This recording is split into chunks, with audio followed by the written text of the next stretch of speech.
Et bonsoir tout le monde. Bonsoir, bonsoir pour ce nouveau live. Un nouveau mercredi, deuxième de live. Et c'est très plaisir parce que la sortie d'Alterne approche grandement. Ça va être une semaine et un week-end chargé de mon côté. Tous les tournois et toutes les scellés, starter deck boostés qu'on va faire ce week-end. Moi personnellement, j'ai un tournoi demain soir de construit. Salut Davelf. J'ai un tournoi de construit demain soir, j'ai un scellé vendredi soir et un starter boosté samedi après-midi. Bien le bonjour, très cher. Salut Mickey.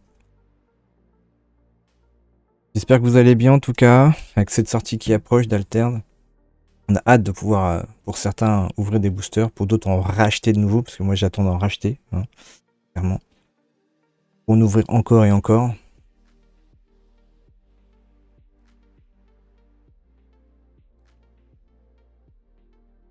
Est-ce qu'il y en a parmi vous qui font des tournois? Je sais que oui, mais n'hésitez pas à le dire, hein. Partagez à quel endroit vous le faites. Vous allez faire comme type de format. Cool de pouvoir se partager tout ça.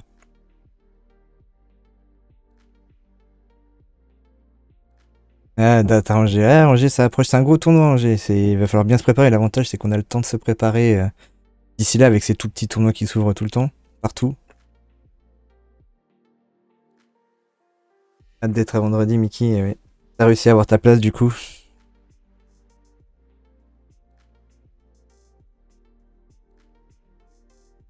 En tout cas, aujourd'hui, on va essayer de voir un peu tous les starter decks, surtout pour le format starter boosté. On va essayer d'analyser un peu les starter decks. Ouais, ça va être cool. On va essayer de voir quelles cartes on peut retirer. Enfin, celles qui me paraissent moi le plus évident à retirer dans le deck.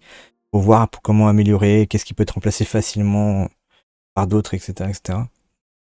Ceux qui feront du starter boosté essentiellement. Je sais pas s'il y a une boutique et un super mec vendredi soir. Eh ouais. On se verra vendredi soir du coup à la boutique. Ouais, donc je disais, on va essayer d'analyser les starter decks pour voir un peu comment améliorer ces starter decks pour ceux qui feront des événements starter boostés. Moi j'en ai un samedi après-midi. Du coup, ça me permet de faire un tour avec vous, voir ce qui peut être changé, voir si vous êtes d'accord ou pas avec moi aussi, et de pourquoi vous n'êtes pas d'accord. Moi j'aime bien qu'on échange. Je peux totalement comprendre que j'ai pas le sens à fuse, donc je peux totalement comprendre de faire une erreur ou autre. Ah, vous serez là tous les deux, c'est cool. Parfait ça. Donc ouais, donc le starter boosté, je vais rappeler un peu vite fait le concept. Donc c'est comme on va acheter un starter lors de l'événement, on va recevoir normalement 3 boosters qu'on va pouvoir ouvrir et on pourra utiliser les cartes qu'on a ouvertes pour changer et construire un deck basé sur 3 factions avec ce starter boosté. Avec ce starter, pardon.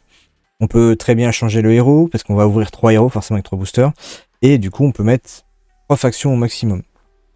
Donc ça permet de réduire et de changer et d'améliorer drastiquement le starter qui sont déjà très bien de base. Et soit on va pouvoir continuer dans la lignée du starter, soit vraiment drastiquement changer en fonction de ce qu'on achète ou ce qu'on veut choisir ou pas comme starter. Je sais pas comment ça va se passer au niveau des boutiques. On a essayé de poser la question un petit peu à la boutique où on va aller, donc le Drakkar ludique à Longjumeau. Comme lui, il a beaucoup de stock, il se pose pas vraiment la question. Mais on s'est dit, mais si tout le monde veut acheter le même deck, surtout que dans les decks de base, on sait que Ordis est fort, on sait que Muna est fort, on s'est dit, est-ce que tu auras assez de decks ou pas? Est-ce qu'il n'y aura pas des problèmes sur le choix, dans les priorités de qui va choisir en premier par rapport aux autres? Lui, il a estimé qu'il y aurait peut-être pas ce problème-là, mais dans tous les cas, autant voir tous les starters, parce que tout le monde va peut-être prendre Ordis, tout le monde va peut-être prendre Muna, mais il y a peut-être des starters qui peuvent permettre de contrer ces deux decks-là un peu forts. Bon, là, en préparation que le célèbre, et surtout si tu connais déjà un petit peu les starters, donc c'est aussi pour ça que c'est bien de les regarder, comme ça on sait ce qu'il y a dedans, on sait quand on va prendre notre starter, on sait que ça, on peut dégager tout de suite et potentiellement et modifier dans telle direction et autre. Ouais, c'est vraiment sympa, j'ai hâte de voir ce que ça va donner. Après, j'ai quand même peur que tout ce qui est Ordis et Muna soit quand même déjà un peu avantagé de base, parce qu'ils sont déjà bons de base. Donc j'ai l'impression qu'ils pourraient être un peu avantagés par rapport à d'autres, parce qu'ils n'auront pas besoin de beaucoup de cartes à changer. Ce que j'ai pas dit aussi, c'est que les starters sont à 40 cartes, donc 1 héros et 39 cartes. Les starters boostés, c'est minimum 30 cartes, donc on peut rester à 39 cartes. Mais comme on le sait dans les jeux de cartes, moins on a de cartes, plus on est sûr de trouver les bonnes cartes, donc autant réduire le format. L'autre truc aussi, c'est que autant dans la construction d'un deck, normalement, on est limité à 3 cartes du même nom. À la différence, dans les starters boostés ou dans les scellés, c'est que on n'a plus cette limitation. Idem si on arrive à... Alors dans les starters boostés, ça n'arrivera pas, mais dans le scellé, ça pourrait arriver que vous ouvriez 7 uniques. Alors, il y a peu de chance, hein, mais ça pourrait arriver. Mais vous avez le droit de mettre les 7 uniques, si c'est dans les 3 factions que vous avez choisies. Donc en fait, ça se fait sauter toutes les autres limitations qui est autour. Oui, comme dans le draft. Comme dans le draft, je sais pas si c'est comme dans le draft, le starter boosté, parce que c'est tu ouvres tes boosters, tu mets ce que tu veux dedans. C'est juste que tu te limites à 30 cartes. Mais oui, tout ce qui est... Ah oui, tu parles peut-être du format. En fait, tout ce qui est draft, scellé et starter boosté, c'est 30 cartes minimum. Tu peux en mettre plus, c'est 3 factions, un héros. Tu n'es pas obligé de mettre un héros, mais c'est quand même vivement conseillé d'en mettre un, hein, parce que le héros apporte un pouvoir quand même s'il est peu utilisé. On a fait une tier list la dernière fois avec les héros que j'estimais... que j'ai essayé de classer par niveau par rapport pour ce format-là.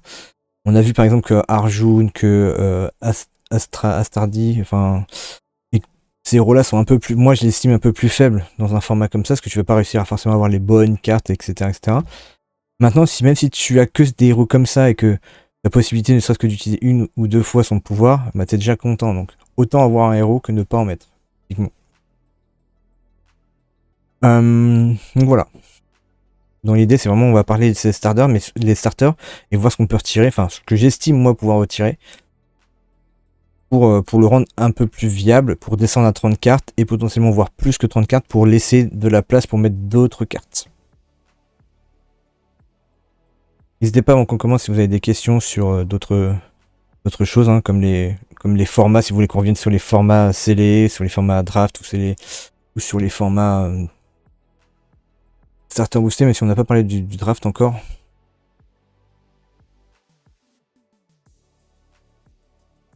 Et sinon, on va pouvoir y aller.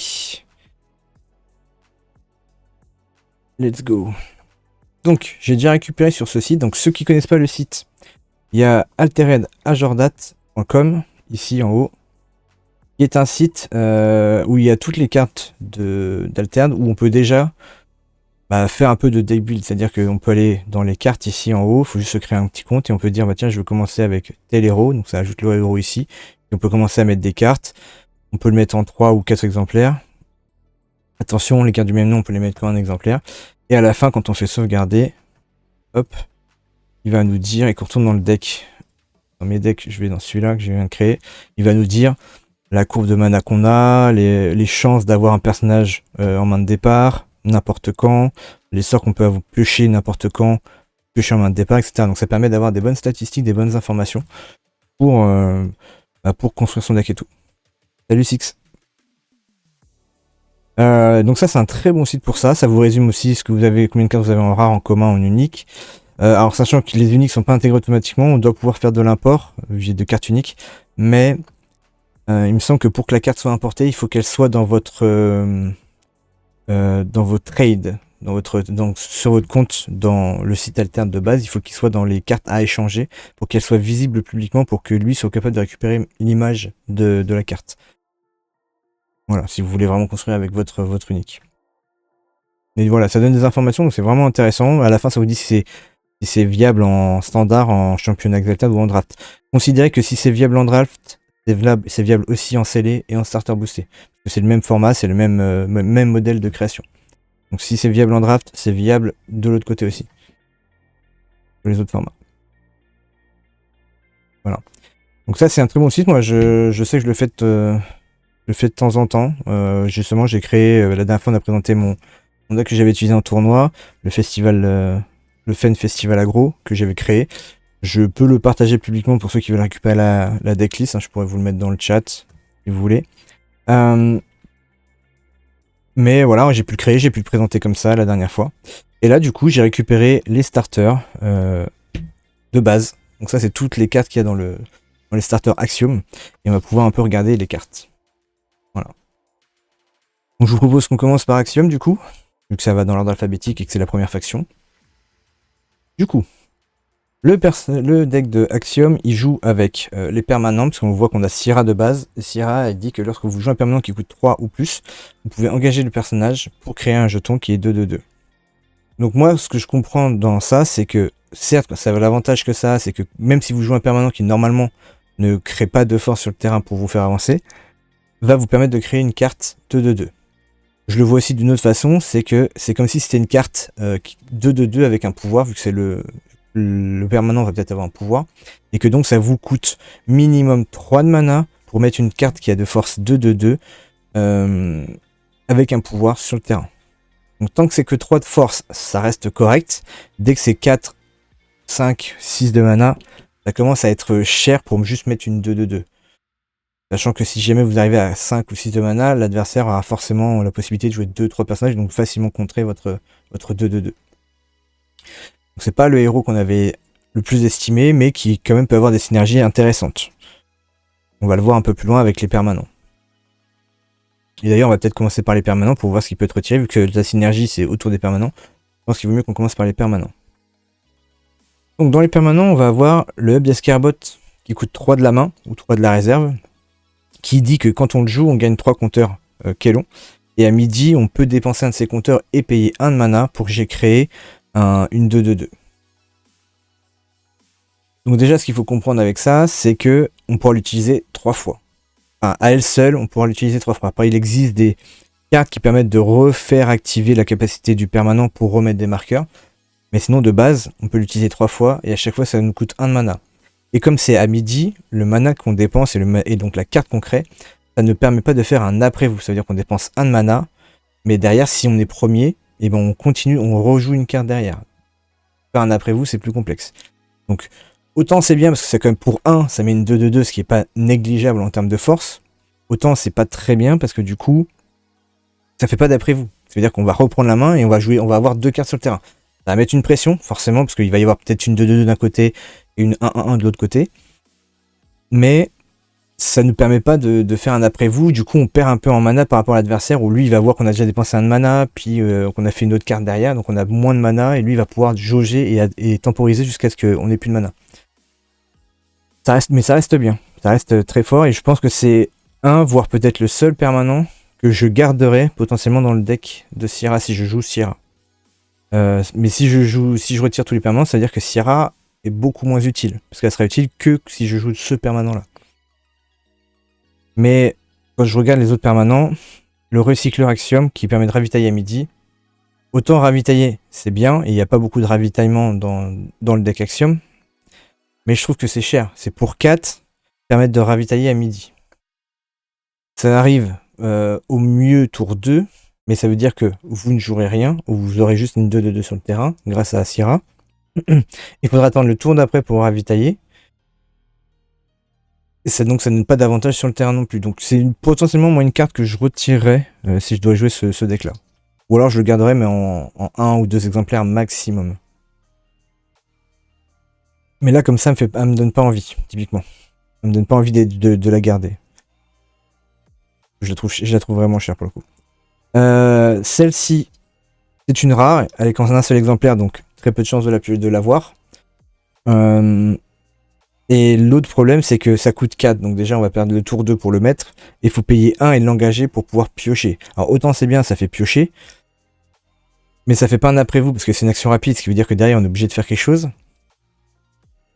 L'avantage que ça peut avoir, c'est que si jamais à la fin du tour vous voyez que vous allez avoir 1 de mana et que vous n'allez pas vous en servir, bah en fin de tour vous pouvez faire ça pour piocher une carte. Donc, sur ce point de vue là, c'est correct, mais encore une fois, ça coûte 4, ça veut dire que le tour 2 vous allez rien faire, vous allez juste générer un 2/2/2. Potentiellement le tour 3 c'est pareil, parce que vous aurez 5 mana au tour 3, vous allez utiliser 4 pour pouvoir jouer ça, qui permettra de faire piocher 1 potentiellement à la fin du tour.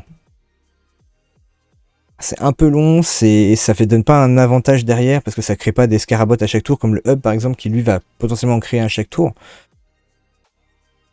J'ai du mal à voir cette carte vraiment, et puis en plus il n'y en a qu'un seul exemplaire, donc on aura peu de chance de la piocher. Donc typiquement, si je dois retirer, je pense que celle-là, ça saute quasiment sûr. La ruche d'escarabotte.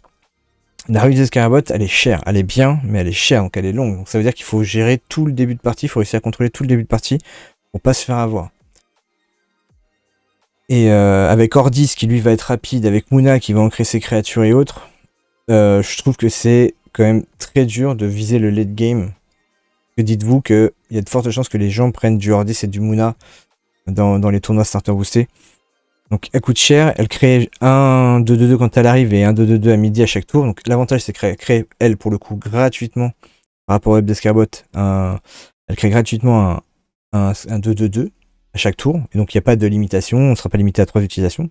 Donc sur ça c'est pas mal. Mais pour le coup moi je trouve ça vraiment un peu long, un peu late game. On a la ruche d'escarabotte qui est en un exemplaire en rare, qui lui est très intéressant, et pareil, encore plus long parce qu'il coûte 6 de mana, mais qui crée une 2-2-2 quoi qu'il arrive, dès qu'elle est jouée, et à chaque tour pareil, sauf qu'en plus de ça, elle booste les robots de 1 à chaque fois qu'il y en a un qui arrive en jeu. Donc ça veut dire que là, il faut considérer qu'en fait, tous les scarabots que vous allez jouer sont des 3-3-3 et non plus des 2-2-2.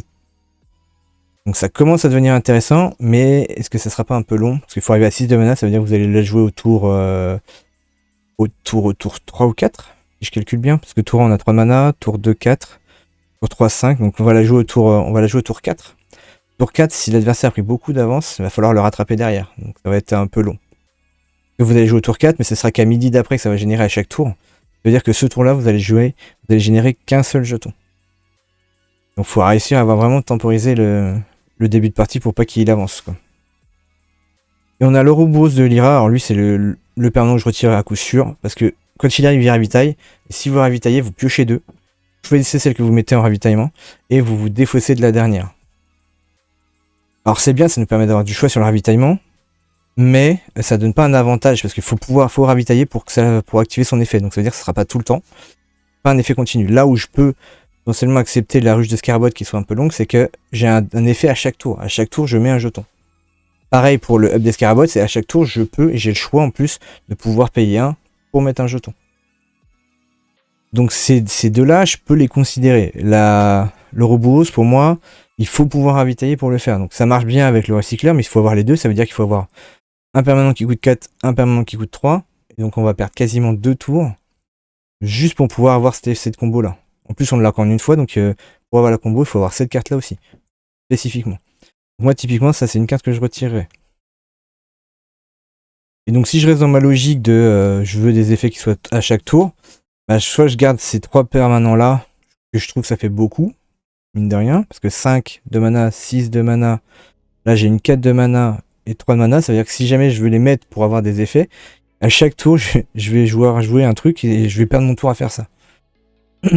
Donc si je devais choisir au moins, on va dire 6 permanents, j'en garderais 6, je pense, au mieux. Je garderais le hub et la ruche.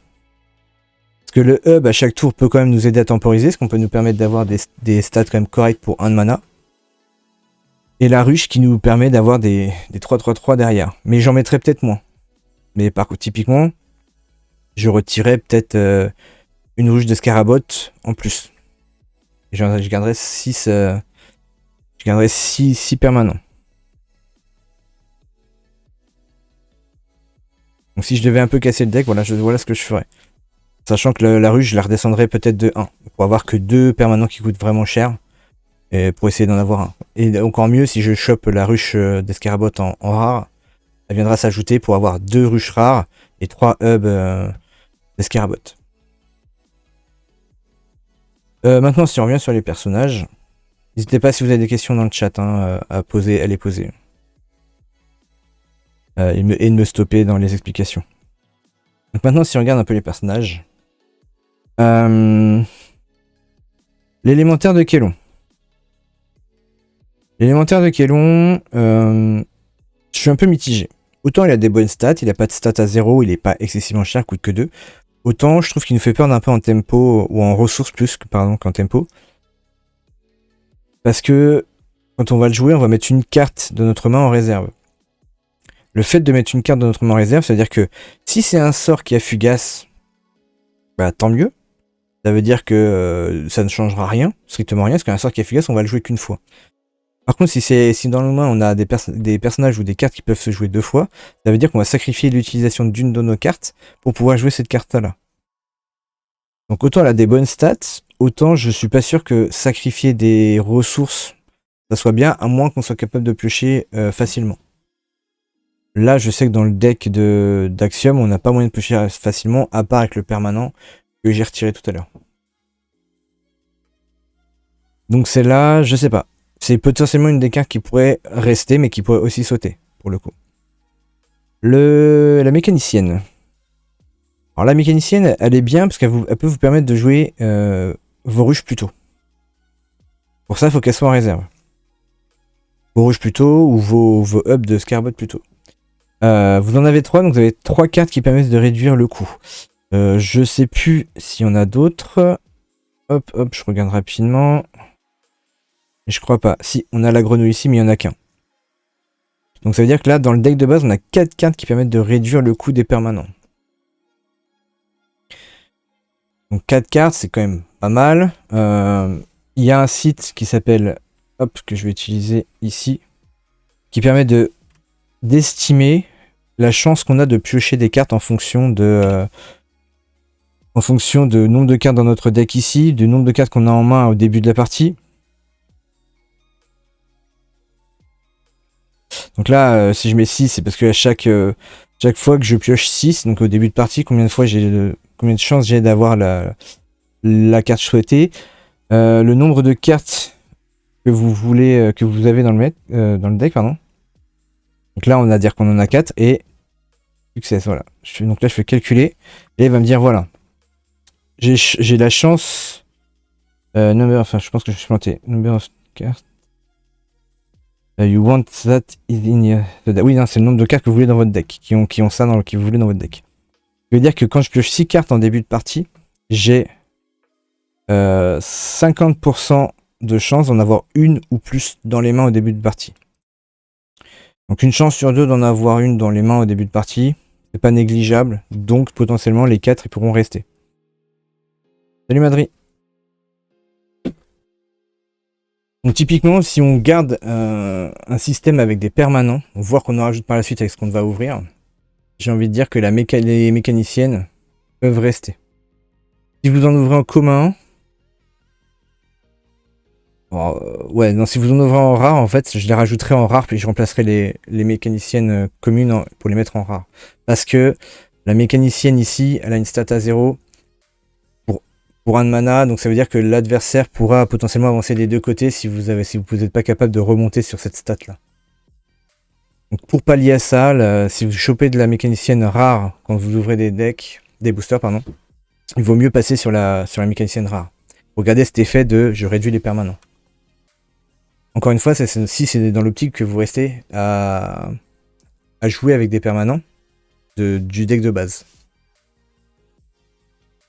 Le récupérateur Axiom, il coûte pas très cher, il ramène 1-1 de stats et de la réserve il ravitaille, ça veut dire qu'il se remplace. Donc je vois pas de raison de le retirer. Il permet d'avoir un peu de ressources supplémentaires qu'on va utiliser de toute façon. Donc c'est plutôt pas mal, c'est à garder je pense.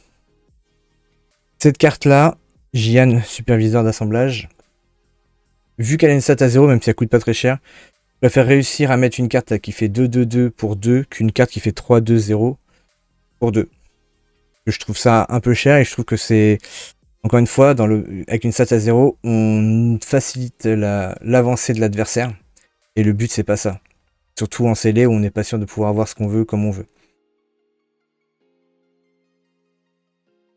Donc celui-là, par exemple, typiquement, je le retirerais.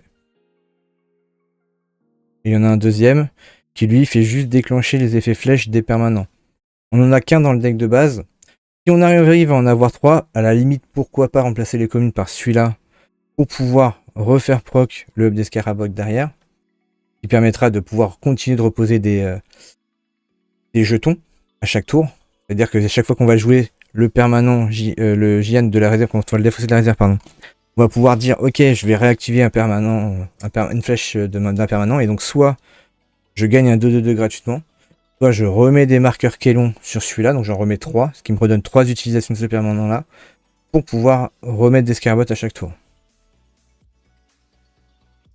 Donc si jamais vous arrivez à en avoir 2 autres pendant l'ouverture de vos 3 boosters, ce qui est peu probable, dans ces cas-là autant le garder. Par contre si vous en avez qu'un, bah, je préfère le retirer et ouvrir de la place pour d'autres rares ou pour d'autres cartes. La Amelia Hart. L'Amelia Hart, je sais pas trop. Elle me paraît bien parce qu'elle a des stats pas dégueulasses, surtout quand elle vient de la réserve. Mais quand elle est jouée de la main, elle coûte quand même 3. Elle a pas d'effet d'arrivée de jeu. Une des pires cartes, Gian. Ouais, une des pires cartes. Après, l'effet rare est pas mal, notamment pour le hub d'Escarabot en vrai. Et là, on est dans l'optique d'améliorer les starters. Les starters, enfin d'améliorer. De voir comment quelle carte on pourrait retirer des starters pour les starters boostés. Enfin, pour les événements starters boostés de sortie.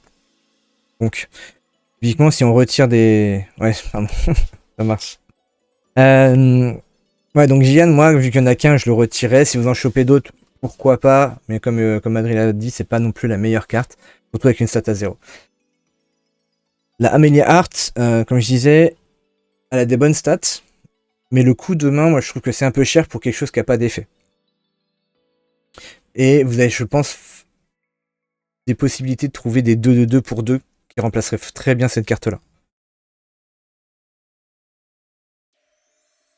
Tu peux rajouter les cartes de la même faction et tu peux aller jusqu'à 3 factions. En fait, c'est la même chose que les scellés et comme les drafts, c'est-à-dire que tu construis ton deck 30 cartes minimum, 3 factions maximum. Donc c'est vraiment la même chose que les scellés et les drafts.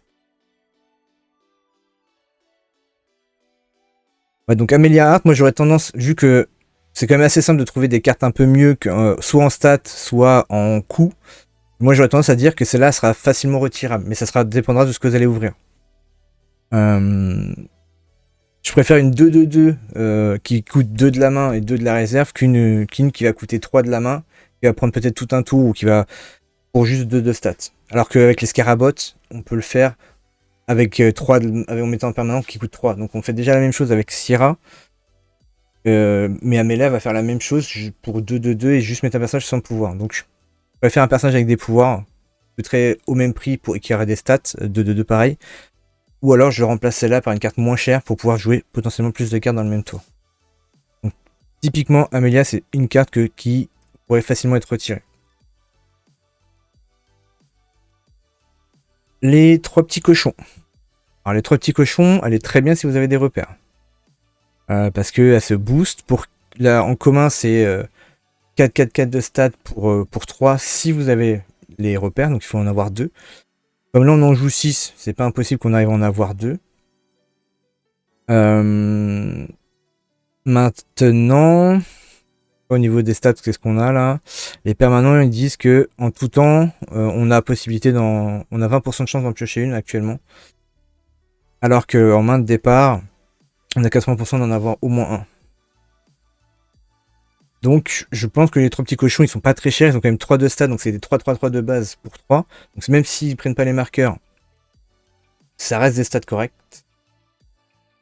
Mais l'avantage, c'est qu'ils prennent des boosts. Si jamais on arrive à avoir 2 permanents, ce qui les rend déjà beaucoup plus forts. Et la rare, du coup, qui, elle, donne 2 boosts. Donc elle est très bien.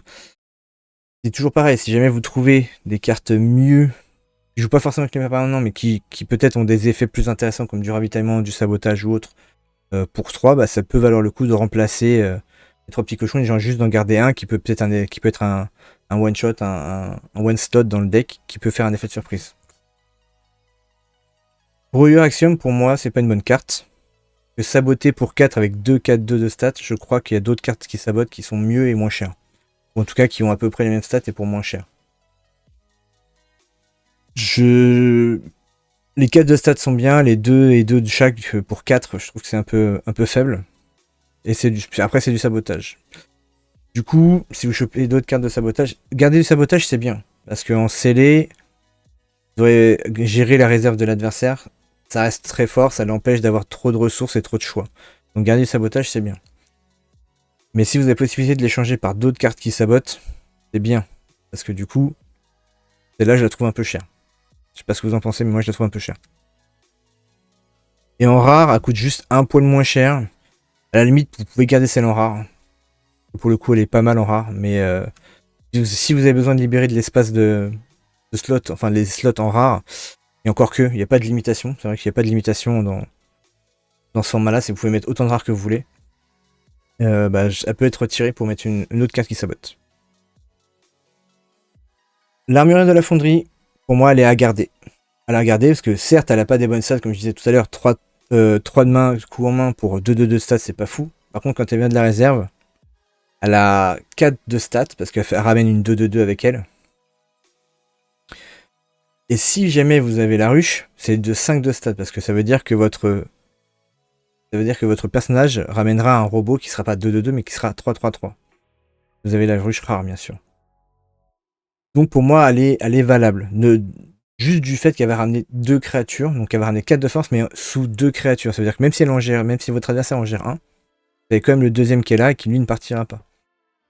Donc c'est comme ce que je disais avec les decks la dernière fois lors du dernier live, c'est que je préfère Ordis à Muna parce qu'ils ramènent la même chose. Les deux ramènent 1/1/1 de stats avec leur effet de héros, mais Ordis le ramène sur 2 personnages, c'est-à-dire qu'il crée un personnage 1/1/1 et donc si on joue un personnage, on va remettre un autre personnage qui a ses propres forces, à un autre endroit ou au même endroit, peu importe. Là où Muna va booster un personnage, ce qui veut dire que si on gère le personnage, on a géré le pouvoir de Muna tout en gérant la créature. Là, pour gérer le pouvoir de Ordis, enfin de Sigismar, il va falloir gérer et le jeton et le personnage qu'on aura mis. Donc je préfère largement avoir des stats séparés que des stats tout sur une carte. C'est pour ça que celle-là, je la garderai. Et le roi grenouille, pour réduire les permanences, c'est bien. Maintenant, c'est le 0 qui me gêne un peu, moi.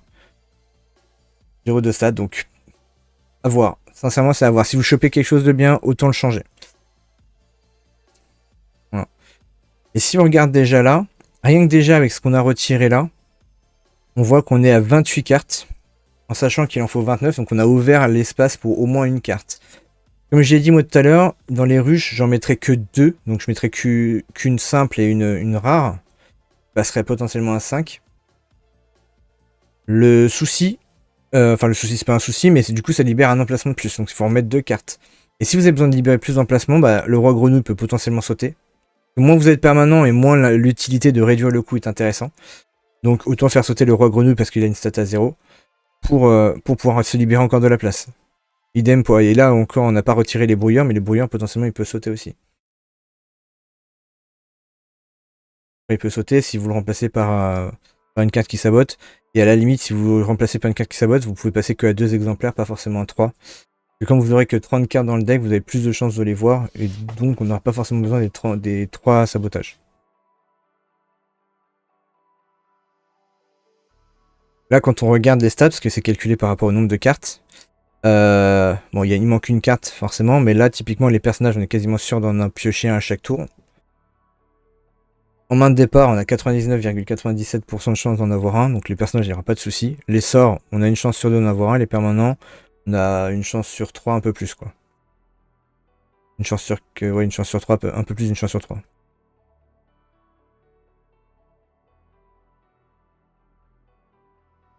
Donc, moi, je trouve que c'est plutôt équilibré. Je sais pas ce que vous en pensez. La dernière carte qu'on n'a pas vue, c'est le décharge de Kélon, qui reste une bonne carte de contrôle. Je pense sincèrement que dans les formats scellés, les gens joueront pas forcément des grosses cartes. Ils essaieront de jouer plein de petites cartes. Après, c'est pas impossible qu'ils mettent des grosses cartes, parce qu'elles seront peut-être difficiles à gérer et autres. Mais les grosses cartes étant lentes à arriver, et si vous en jouez une, vous allez jouer que sur un côté. Donc vous donnez l'autre côté. Vu qu'ils mettent du temps à arriver, ça veut dire que votre adversaire a déjà avancé, donc je suis pas sûr qu'ils vont vouloir jouer vraiment beaucoup de grosses cartes. Donc il y aura plus de petites cartes que de grosses cartes, donc cette carte là qui envoie en réserve, c'est une gestion comme une autre. Une carte qui défausse un permanent, c'est une gestion comme une autre. Donc elle est pas mal. Elle coûte 3, elle est un peu chère et encore oui et non, mais elle est pas mal.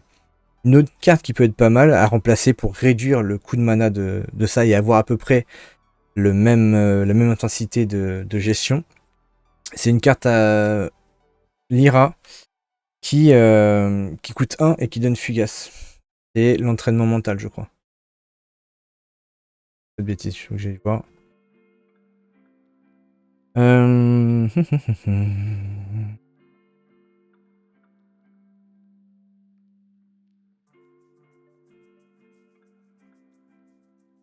Lyra.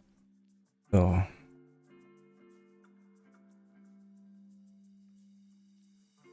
L'entraînement Capella, pardon.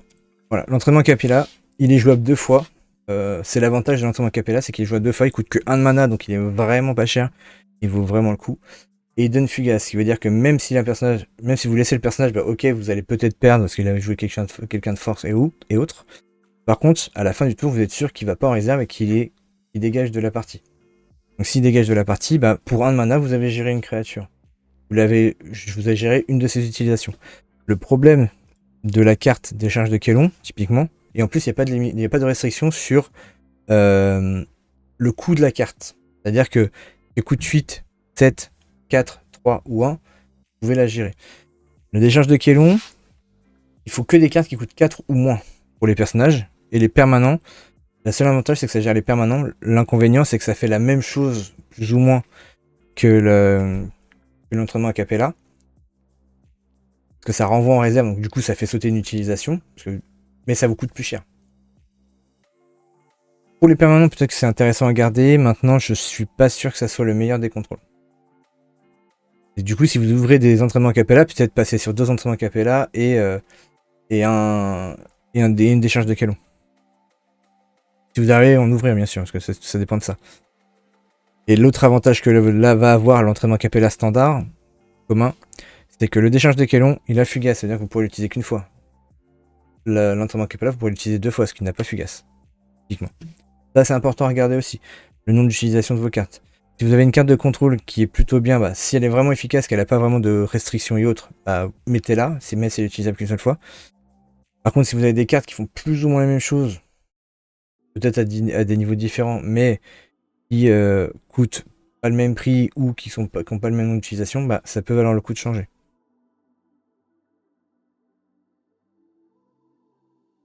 Donc typiquement, celle-là, c'est un sort qui est gardable, qui est typiquement gardable, mais qui peut être facilement remplaçable par d'autres cartes. Donc ça, c'est pour Axiom. Enfin, c'est mon point de vue. Encore une fois, comme je vous ai dit, les petits cochons, on peut peut-être passer à 2, vu qu'on est sur moins de cartes, on peut potentiellement passer à 2. Encore une fois, pour pouvoir libérer de la place, pour pouvoir mettre d'autres cartes. Parce que c'est pareil, vous allez peut-être ouvrir des uniques, et des uniques qui peuvent être intéressants. Toutes les uniques sont pas bonnes à mettre, hein. Attention, faut faire attention, il faut bien lire la carte, il faut bien la comprendre, essayer de la comparer, si vous avez le temps, dans la construction, essayez de la comparer avec la version rare ou commune de la faction d'où elle vient. Ça vous permettra de voir si elle est vraiment meilleure ou pas, si elle vaut vraiment le coup ou pas. Donc voilà pour Axiom. Voilà moi comment je modifierais un petit peu le deck. Après, encore une fois, si je trouve des cartes qui sont meilleures que l'élémentaire de Kélon, bah, je le retire sans le défaut de l'élémentaire de Kélon. L'élémentaire de Kélon, il a le petit défaut de mettre en réserve, donc de potentiellement faire perdre une utilisation à une carte. Donc si je trouve une carte mieux que l'élémentaire, bah, je remplace.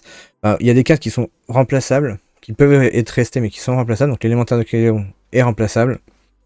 Le récupérateur Axiom, bon, il est gardable, à moins que vous trouviez quelque chose qui ravitaille depuis la main. C'est mieux de ravitailler depuis la main que depuis la réserve. Les 3 petits cochons, ça peut être remplaçable. Moi, les 3 petits cochons, je ne garderai que 2 déjà de base, donc j'en retirerai un. Mais ça reste remplaçable potentiellement. Parce que si vous n'avez pas les permanents, à jouer avec des 3 petits cochons, c'est un peu compliqué. Brouilleur Axiom, bah, à remplacer par d'autres saboteurs. Et pareil, peut-être passer sur deux cartes plutôt que 3. Pour, encore une fois, avoir plus de possibilités. Armure de la fonderie, pour moi, c'est une des bonnes cartes. À moins que vous ouvriez mieux chez Axiom pour pouvoir générer des jetons. Celle-là, je la garderai. Roi grenouille, potentiellement à retirer. Pareil, parce que dans l'optique de, on n'aura peut-être pas forcément beaucoup de permanents. Donc avoir une 4ème ressource, une 4ème carte qui fait réduire le coût de permanent. Autant peut-être la retirer pour avoir quelque chose de mieux, qui a des stats en tout cas qui sont pas à 0 avec 2 de mana. Et des charges Kélon qui est remplaçable aussi. Voilà pour Axiom. On va passer sur sur Bravos du coup. Alors Bravos. Bravos c'est un des decks qui je pense est peut-être l'un des non, j'allais dire l'un des mieux construits, en fait c'est pas vrai, parce que la dernière fois que j'ai joué avec Bravos, j'ai trouvé que les cartes étaient extrêmement chères pour un deck qui se veut un peu rapide en fait. Parce que quand on regarde là, j'ai des coups à 2, ça s'arrête ici, mais après c'est que des coups à 4, à 3, à 4, à 5. Il y a vraiment des coûts qui sont très élevés, je trouve, pour un deck Bravos. Le Ratatosk, il est pas mal. Parce que c'est une 1-1 pour 1 depuis la main, et quand il joue de la réserve, ça devient une 3-3-3 pour 3. Donc il est gardable, il est dans les stats, et la rare, elle est un peu mieux. Du coup, elle gagne un boost de plus depuis la réserve. Or lui, Isunboshi, ça c'est une des cartes que je retirais directement. Parce que 2 stats à 0 pour avoir une stat à 2, faible. C'est faible. Même si l'effet de soutien c'est de donner un boost au prochain personnage, je trouve que l'utilisation de base est faible, ça permet à l'adversaire, ça ouvre trop de possibilités à l'adversaire pour avancer. Donc, typiquement, si je dois retirer quelque chose, ce serait celle-là. Traceuse Bravos, c'est bien parce que ça a des bonnes stats, c'est utilisable qu'une seule fois par contre, mais ça c'est bien pour un peu avancer sur le plan de jeu et essayer d'aller vite.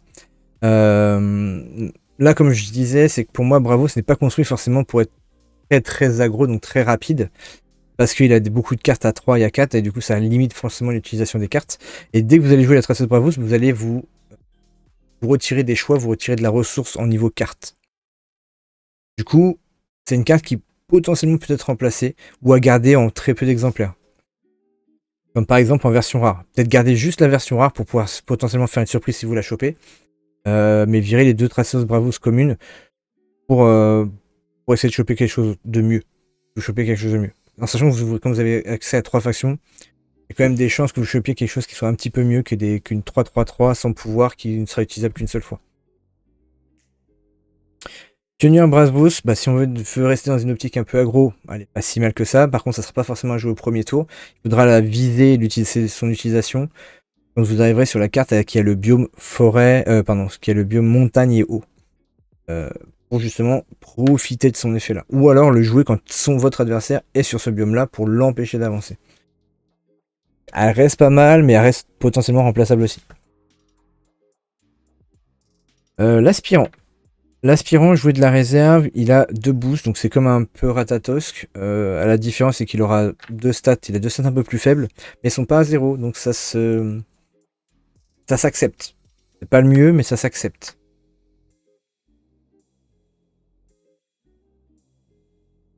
Le Kappa. Kappa, ça a des bonnes stats, mais je trouve ça cher, personnellement, et ça n'a pas d'effet. Moi, c'est une des cartes que je remplacerai assez facilement pour réduire le coût du deck. C'est-à-dire passer plus sur des coups à beaucoup de 3 et beaucoup de 2 plus que du 4. Typiquement, le Kappa, c'est une des cartes que j'envisagerais fortement de retirer si je joue Baros. Guerrière du Havre, c'est un peu le même principe que le Kappa. Sauf qu'il coûte 1 de moins que le Kappa, donc ça reste, dans une optique aggro, ça reste envisageable. Ça a quand même des bonnes stats, 4, 4 et 2, c'est pas à 0. Ça peut rester. Ça peut rester. Et on a la guerrière rare, qui elle, pour le coup, a ses stats à 4, 4, 4 pour le même coup. Donc là, elle est très bien. La rare, vous pouvez la garder facilement. Qui en plus a un effet depuis la réserve, pour pouvoir booster une créature. Donc, c'est une carte, ça, qui je pense est à garder. Parce que à 4, 4, 4 de stats pour 3, c'est très bien. Et un boost depuis la réserve, si jamais on a besoin de booster quelque chose, c'est très bien aussi. Potentiellement retirer les 2 qui sont là, pour essayer de trouver quelque chose de mieux. Mais garder cette carte-là. Le Sun Wukong. Le Sun Wukong, c'est pareil, je trouve un peu cher. Je trouve un peu cher pour ce qu'il apporte. À part de la réserve où ça devient intéressant, et encore, ça devient intéressant, mais ouais, c'est que ça a coûté 3 pour le jouer, puis 4 de la réserve. Je sais pas ce que vous en pensez, mais moi je le trouve un peu limite. Par contre, le rare, il reste toujours bien. Parce qu'il a le même coup, il fait la même chose, il a le même stat, mais par contre, quand il est joué depuis la réserve, il perd fugace. Donc ça, c'est quelque chose qui revient en boucle, qui peut venir enquiquiner l'adversaire. fortement. Ça veut dire que c'est une carte qui a utilisation potentiellement infinie s'il n'est pas géré par un sort.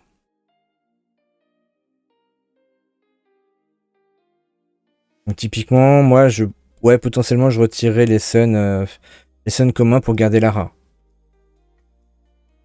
Atlas pour moi, ça, même si elle est chère, ça reste une bonne carte parce que ça joue sur les deux côtés. Donc pour 5, c'est comme si c'était une 6-6-6.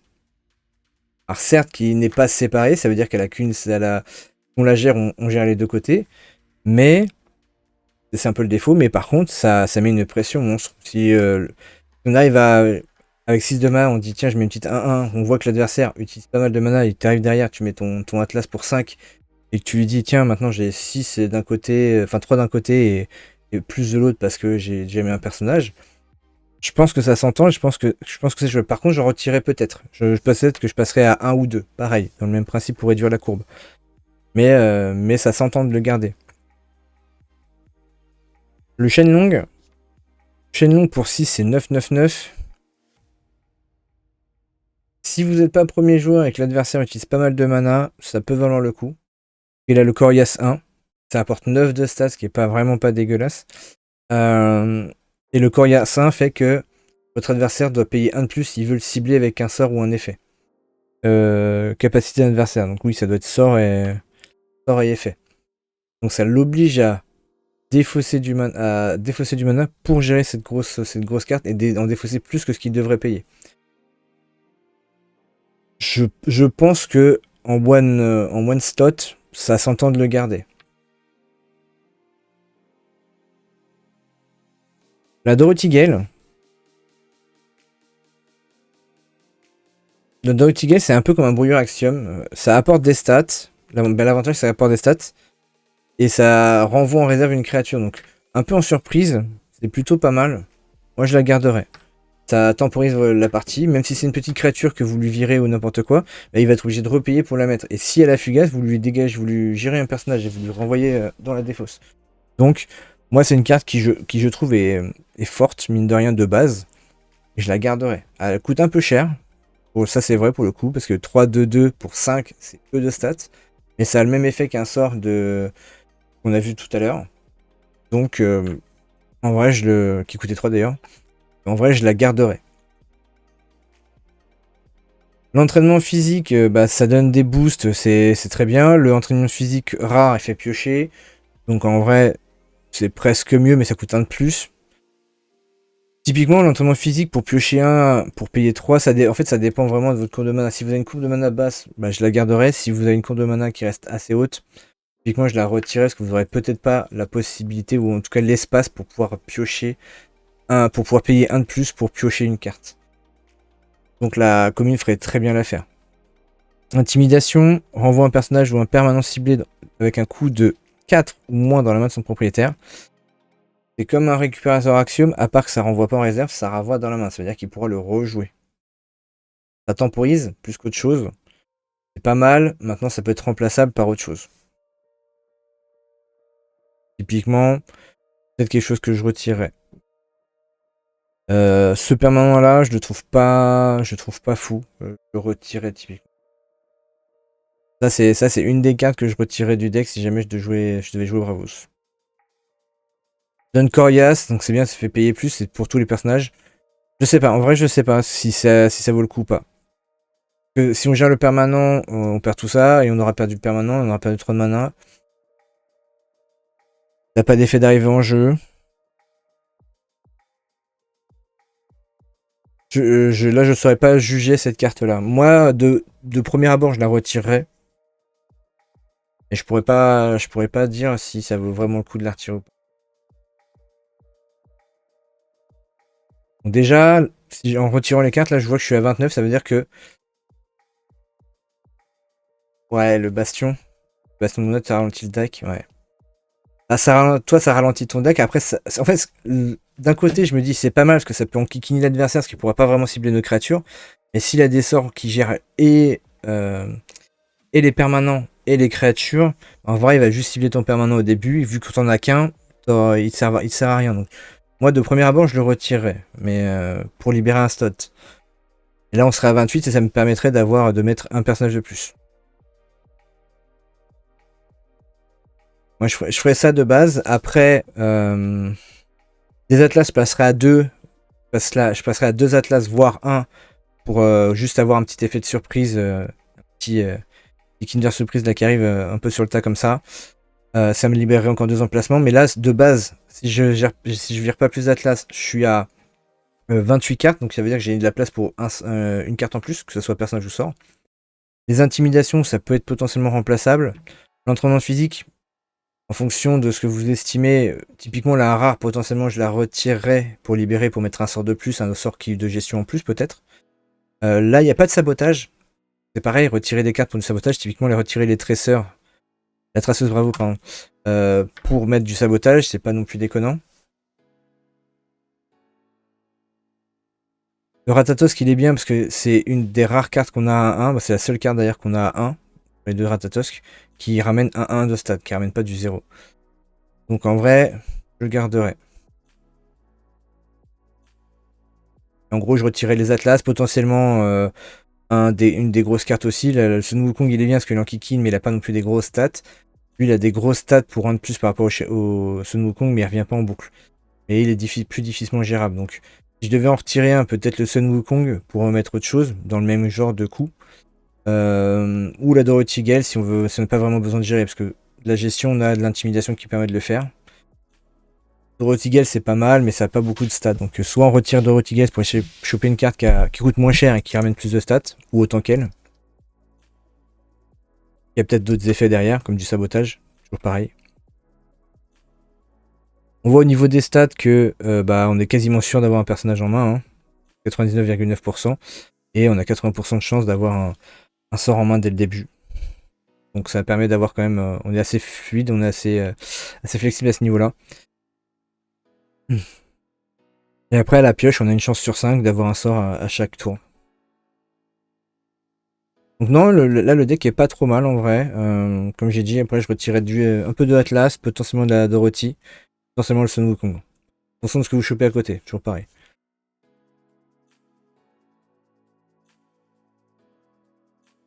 Voilà ce que je ferais moi avec le Bravos. En sachant que c'est pareil, ça dépendra du héros avec lequel vous allez jouer. Est-ce que là on joue, ce serait Koda et Kojo. Bouddha et Kojo, pardon. Le truc c'est que ce personnage-là, je l'avais mis un peu plus bas dans la tier list de la dernière fois. Parce que c'est un tour sur 2 où on va être fort. Donc c'est très bien, on a une 2-2-2 gratuit qui arrive. Notre tour fort où on est premier joueur. Mais c'est tout quoi. Après derrière on est sans cette force-là. Donc après il faut doser avec cette force-là et c'est assez délicat à jouer je trouve.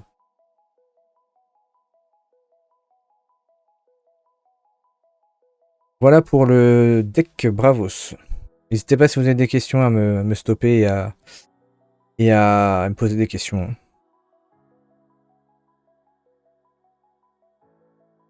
Allez, allons sur l'IRA. Ceux qui veulent partir avec l'IRA, bonne chance. Le deck de base est assez compliqué, je trouve. Il est assez compliqué parce que il y a beaucoup de stats à 0. On va le voir là. Alors celle-là, c'est une fausse stat à 0. Elle commence avec des stats à 0, mais au final, elle gagne tout de suite des boosts. Donc c'est des fausses stats à 0 pour la précédigitatrice. Mais après, toutes les autres, quand on regarde la Hathor 0, lui, le Skeld, il a 0, le Tanuki, il a du 0, la Esmeralda, elle a du 0. Ah, je sais que t'aimes bien Lyra. Moi, j'aime bien Lyra aussi, hein, mais je t'avoue que là, c'est le deck qui est pas le plus opti parmi les 6 starters. Et avec les stats à 0, c'est compliqué de doser. Et là, toutes les cartes, là, j'ai regardé, là, toutes les cartes, à part le Asmodée, le Mage Danseur et la Prestidigitatrice, toutes les autres, ils ont au moins une stat à 0. Donc ça fait beaucoup de cartes pour me retirer. Typiquement, une carte à retirer, le Scald. Ouais, la kata. Hein. La kata. Après, le deck, en vrai, le deck, parce que là, c'est le personnage qui lance des dés et tout. Le deck est très très bien, mais il faut avoir certaines cartes. En fait, à améliorer, il faut déjà un Martingale rare. Si vous n'avez pas ça, lancer des dés, c'est difficile. Ça peut vous. J'ai fait une partie la dernière fois contre Davelf où je lance les 3 premiers dés que je lance avec le personnage de Lyra, je fais un 1, donc je perds mon personnage. Ça met mal dans la partie. Par contre, si tu as des martingales rares qui disent que tes dés ont plus 1 à leur valeur, tu es sûr de jamais faire 1. Et déjà, c'est pas la même chose. Et là, le personnage devient vraiment intéressant parce qu'il fait grosso modo la même chose que Teja, à part que tu choisis, là où Teja tu ne choisis pas. Donc pour moi, c'est mieux que Teja quand tu as la martingale. Et en plus, il a la possibilité d'ancrer, donc de garder le personnage, ce que Teja ne fait pas. Et je le dis ouais. Bon, typiquement, si on regarde, si on regarde en termes de personnages purs, la prestidigitatrice, je la garde. Pourquoi? Parce qu'elle met des boosts. Donc c'est soit une 1-1-1 pour 2, soit une 2-2-2. Et de la réserve, elle coûte que 1. Donc c'est très bien, parce que potentiellement ça peut être une 2-2-2 pour 1. Donc je pense que celle-là vaut le coup. Et donc je la garderai. En rare, c'est pareil, à part qu'elle coûte plus cher de la réserve, mais ça peut être une 3-3-3 pour 2. Donc celle-là, c'est la seule qui n'a pas toutes les stats à 0 quand elle est jouée. Donc c'est à garder. Hathor, personnellement, je pense que je la retirerai parce qu'elle a des stats à 0. Le seul intérêt qu'elle a, c'est quand elle est en réserve pour pouvoir renvoyer des choses dans la main, donc pour pouvoir les rejouer. Typiquement, elle peut être pas mal si on l'a avec la prestidigitatrice pour pouvoir la renvoyer en main, la prestidigitatrice, et pouvoir la jouer plus de fois. Mais sinon, elle n'a pas un gros intérêt. Le Scald, je le retire parce qu'il a aucun pouvoir, il a une stat à 0. Les stats, c'est pas non plus monstrueux. Pour 2, c'est une 3-0-2. C'est pas fifou, donc ça serait pour moi à retirer déjà. Le Tanuki, ça sabote. Donc potentiellement, ça se garde parce que ça sabote. Et quand on voit par rapport à Axiom, bah, ça sabote pour 3.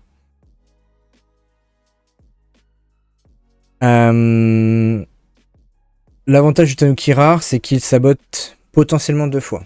Une fois de la main, et si on fait 4 ou plus à OD, si on a de la chance, il sabote une deuxième fois quand il va de la réserve. Donc il est gardable. En vrai, il est gardable. Pareil, je pense que je passerai à 2. Donc si on veut passer à 2, je retire juste un des deux. Mais on gardera la rare. C'est juste pour avoir le ratio au niveau du nombre de personnages qu'on veut avoir. Mais en gros, je passerai peut-être à 2 Tanuki. Encore une fois, dans l'optique de saboter quand on est à que 30 cartes et que l'adversaire a que 30 cartes. On est quasiment sûr de les toucher avec 2. Enfin, on a de fortes chances de les toucher quand on a que 2. Donc, je pense que c'est largement suffisant 2 dans chaque deck. Esmeralda, pour moi, c'est une carte qu'il faut garder parce que ça ravitaille. Donc ça fait de la ressource. Même si elle a une stat à 0, ça fait de la ressource. Donc les Esmeralda, je les garde. Juste pour avoir plus de ressources et plus de choix. La danseuse d'étoffe, bah, c'est un peu particulier parce que pour moi, ça se garde étant donné que ça donne fugace à une cible. Ça peut permettre de gérer des créatures que s'il y joue en deuxième. Si je le joue en deuxième, je peux dire ok, je joue mon personnage, je te donne fugace et ton personnage, je sais qu'il reviendra pas au tour d'après. Sauf s'il est ancré, endormi et ce genre de choses. Mais ça fait un contrôle en plus, qui n'est pas un sort et qui fait la même chose qu'un sort. Donc potentiellement, ça se garde peut-être en 2 exemplaires, c'est pareil. Chroniqueuse de Lyra, ça a des fortes stats, mais avec la stat à 0, je pense qu'on peut trouver mieux. Donc typiquement, c'est une des cartes que j'envisagerais de retirer. Elle a pas de pouvoir, elle a rien à côté. Paupière de l'Ouroboros, c'est potentiellement une carte que je garde. Et du coup, je pense que je choisirais entre garder la croupière ou garder Esmeralda. Et dans cette optique-là, je garderais peut-être plus la croupière qu'Esmeralda. La croupière, elle fait quoi? C'est qu'on lance un dé. Et sur 1 à 3, on ravitaille. Sur 4 et plus, on pioche une carte. Donc l'avantage de la croupière, c'est que quoi qu'il arrive, on ravitaillera. Donc quoi qu'il arrive, on aura forcément une carte. Mais on peut soit l'avoir en main, donc avoir potentiellement 2 utilisations de cette carte-là, soit l'avoir en réserve et donc n'avoir qu'une seule utilisation de cette carte-là. Là où Esmeralda, elle ne met qu'une carte en réserve, c'est-à-dire qu'on n'aura qu'une seule utilisation quoi qu'il arrive de cette carte-là. La Esmeralda rare, elle pourrait potentiellement se garder parce qu'elle ravitaille des deux côtés. Elle ravitaille en réserve et en main. Mais autant la Esmeralda commune qui ravitaille que depuis la main. La croupière faisant plus ou moins la même chose et ayant des plus grosses stats. Je pense que je passerai certainement à 2 croupières et je virerai les 2 Esmeralda. Le chapelier. Le chapelier, c'est dur. C'est dur parce qu'il a des bonnes stats, mais il coûte 4 et son effet de soutien est vraiment pas mal pour garder les prochaines cartes.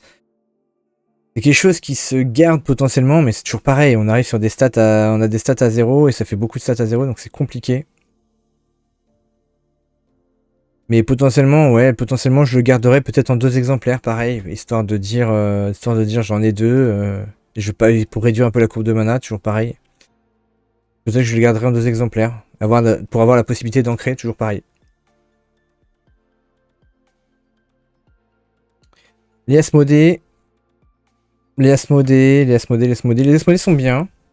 Ils peuvent soit s'ancrer si on fait 4 ou plus, soit gagner 3 boosts. Donc en fait, c'est une 5-5-5 qui reste 2 tours 6, ou une 5-5-5 qui devient une 8-8-8 pour un tour.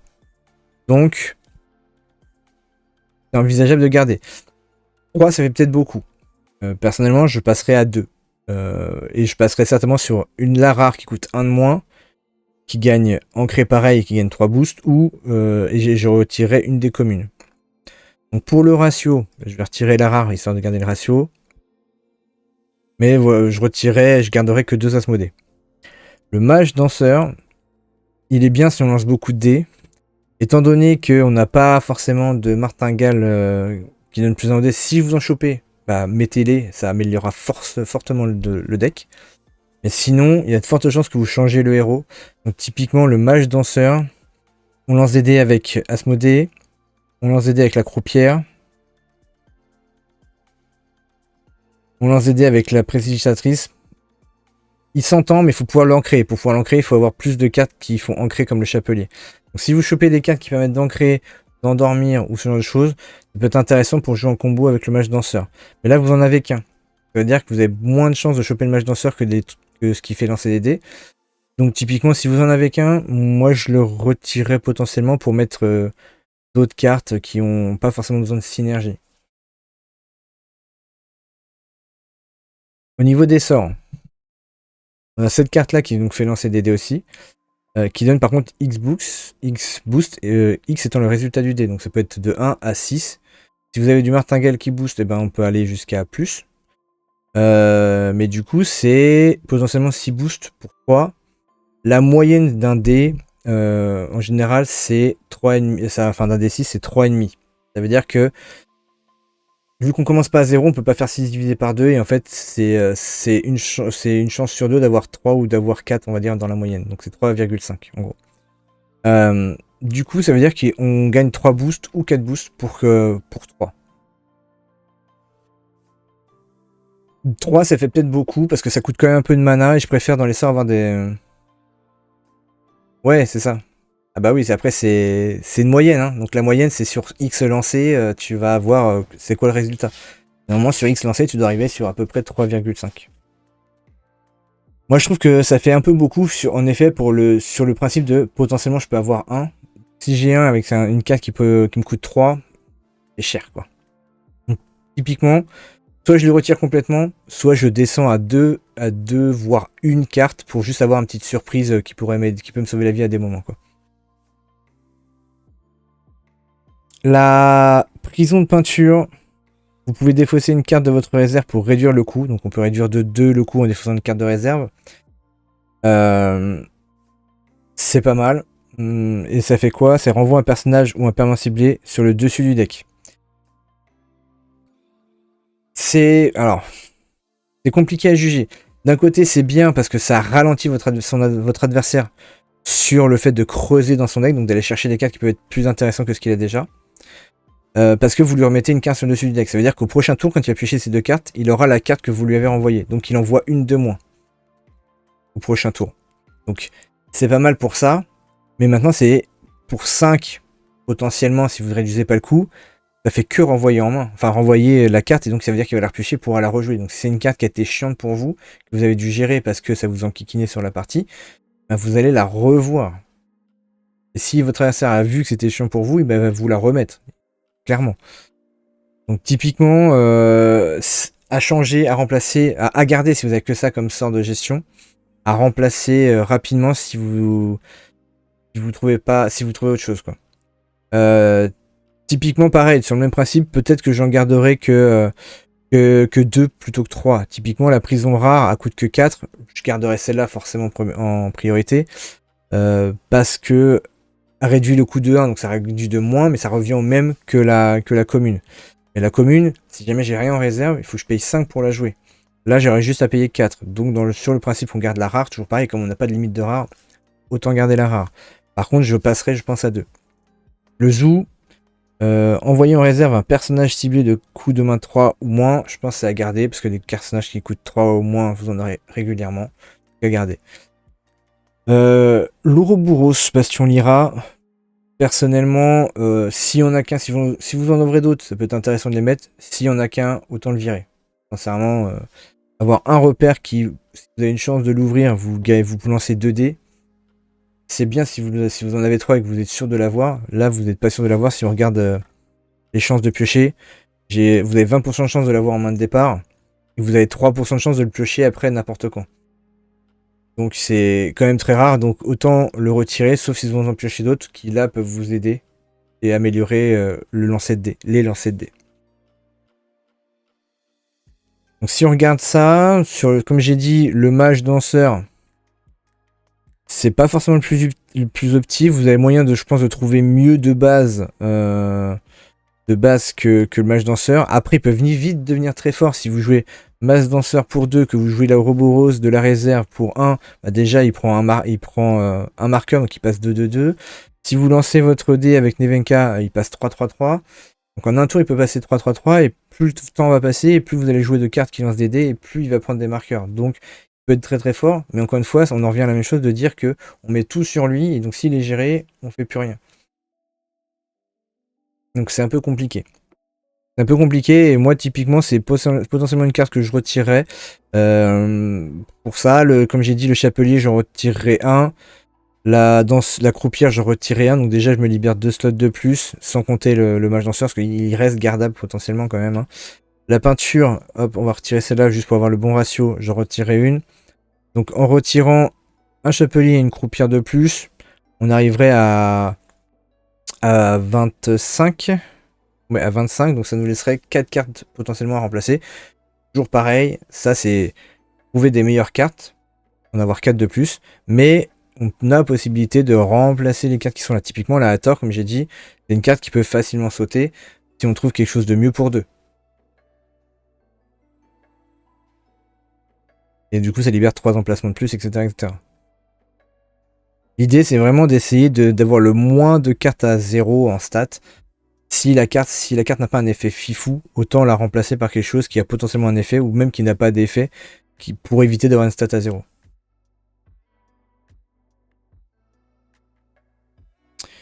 Voilà pour l'IRA. Ce que moi je ferais potentiellement. Après, c'est toujours pareil. Tout est dépendant de ce que vous allez ouvrir, donc il va falloir être capable d'analyser un peu la situation en fonction de ce que vous ouvrez. Mais de base, s'il y a des choses à retirer, c'est ces choses-là que je retire. Au niveau de Moon.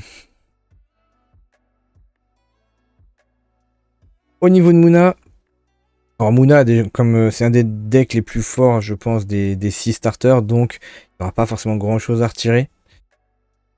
S'il y a des choses à retirer, il y a peut-être la Kitsune, et encore que non, la Kitsune vous fait piocher vous, alors fait piocher l'adversaire, mais vous fait piocher vous, donc c'est quand même pas si mal que ça. Par contre, ça a une stat à 0. La danseuse d'étoffe Lyra, bah, ça reste de la gestion, mais ça coûte 3. Je sais pas si ça vaut le coup de la garder, parce que c'est pas le but pas l'objectif de base de Moona. Donc, potentiellement, je retirerai la danseuse d'étoffe pour avoir le moins de stats possible à 0. Le vendangeur, ça s'ancre tout seul avec Teja, ça prend un marqueur, donc c'est une 2-1-1. Pour moi, c'est une bonne carte à garder, mais peut-être à réduire à 2 exemplaires. Je sais qu'on a fait une partie, pareil, toujours pareil avec Davel, on a fait une partie où j'ai joué Moona, et quand en fin de partie, vous piochez dans votre pioche de début de tour, vous piochez 2 vendangeurs qui vous restent dans votre deck. C'est mal barré derrière pour que vous réussissiez à gagner l'avancée, quoi. Donc pour moi, typiquement, les vendangeurs, je passerai à 2 exemplaires. Champignon éteigneur, très bien. En rare, encore mieux, donc à garder. Le rare, on le garde absolument. Le champignon éteigneur, c'est une 1-1-1, donc ça passe stat à 0. Avec Teja, c'est une 2-2-2, donc c'est à garder. Yongsu, si vous avez toujours des plantes, ça reste fort. Parce que ça gagne des boosts en fonction de si vous avez 2 plantes ou pas. C'est pour ça que la danseuse, elle pourrait potentiellement sauter. Pour garder juste des plantes, essentiellement. La Kitsune, C'est une possibilité. Maintenant, si vous n'avez pas beaucoup de pioches, si vous n'avez pas beaucoup de ravitaillés, autant la garder. Parce qu'elle vous fait piocher, même si elle fait piocher l'adversaire, elle vous fait piocher vous aussi. Donc Yongsu, bah, je le garderai typiquement. Inari. Inari, pas de stats, pas de pouvoir, c'est pas une plante. Si tu dois faire sauter quelque chose, je pense que Inari a sauterait. Typiquement, donc je la retirerai comme ça. Hop là. Dans ce détail, je pense que je la retirerai. Donc fille d'Hydraxil, l'adversaire pioche. Vraiment, enfin, ça donne un sacré avantage à l'adversaire, mais ça vous donne beaucoup de stats. Mais je trouve que ça donne trop d'avantages à l'adversaire. La fille d'Hydraxil rare, ça s'entend, parce qu'elle vous fait piocher les deux. La fille d'Hydraxil commun, je trouve que ça donne trop d'avantages à l'adversaire, même si ça vous permet d'avoir une grosse stat, ça donne beaucoup d'avantages à l'adversaire.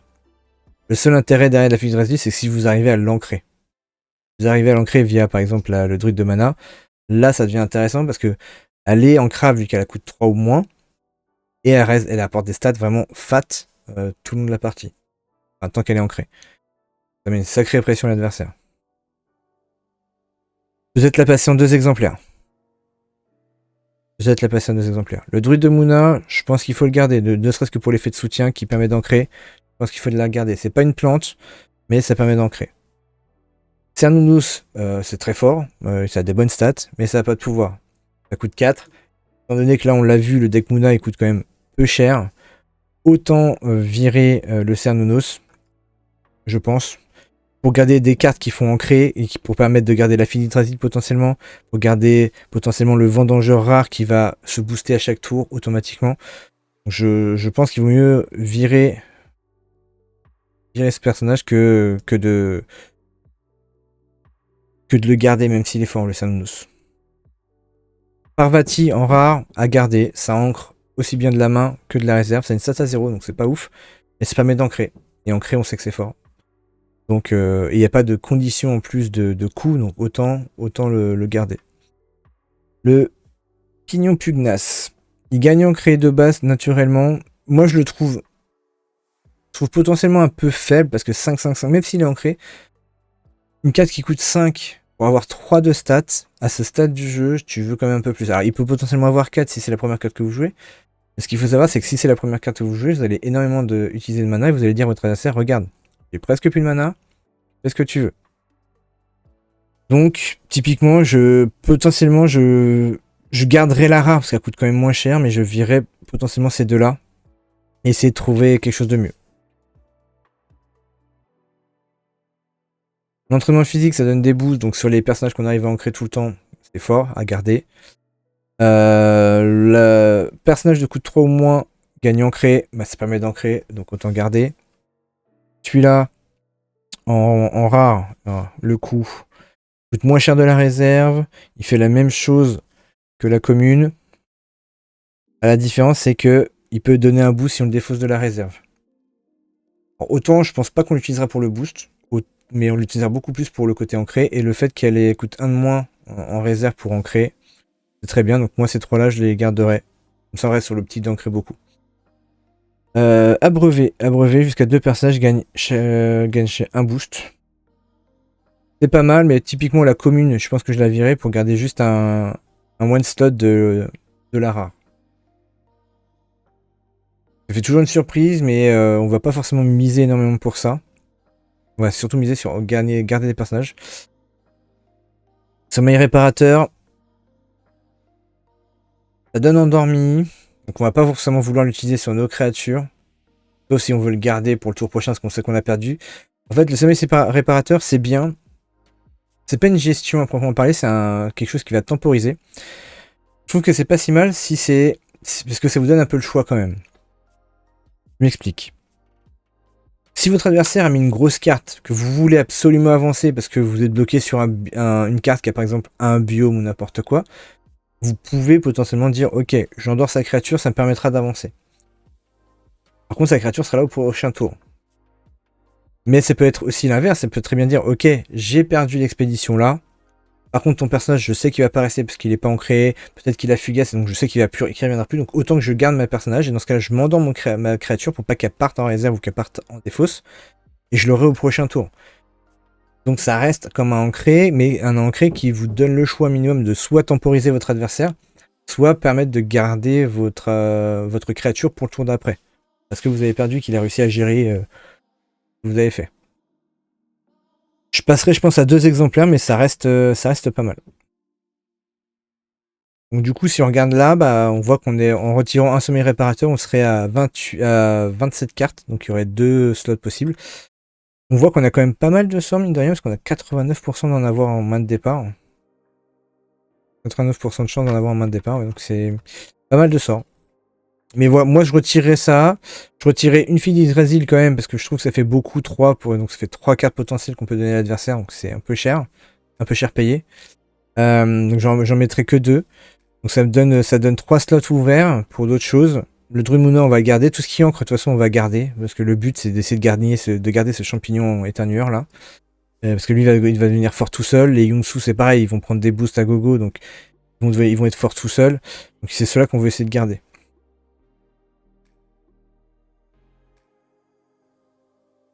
Qu'est-ce que vous en pensez? En tout cas, moi, c'est comme ça que je verrai le deck.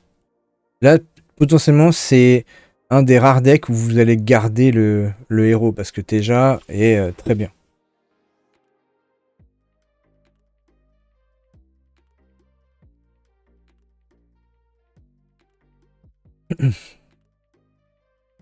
Si on continue, on va arriver chez Ordis. Là, c'est pareil. Ordis, bah, il est déjà bien construit en vrai. Hein, donc, il n'y aura pas forcément grand-chose à retirer. On va voir un peu tout ça. Pareil, lui, c'est un deck qui, normalement, ne doit pas coûter excessivement cher de ce que j'avais vu, de ce que j'ai pu voir. Voilà, on voit qu'on a seulement 3 cartes qui coûtent 4 et plus en personnage. On a des sorts quand même qui coûtent cher, on a des permanents qui coûtent cher, mais après, en théorie, au niveau personnage, on a juste un qui va nous enquiquiner, mais qui est très fort. Donc si on commence par les premières. Mécanicienne de la fonderie. C'est une 1-1-2 pour 1. Donc déjà, pour moi, c'est des bonnes stats. Donc ça se considère à garder. Et le prochain permanent que vous jouez coûte 1 de moins. Donc pouvoir réduire le coût des permanents, en sachant qu'on a des permanents qui coûtent 5 et des permanents qui coûtent 3, ça peut s'entendre. Donc lui, typiquement, je le garderai.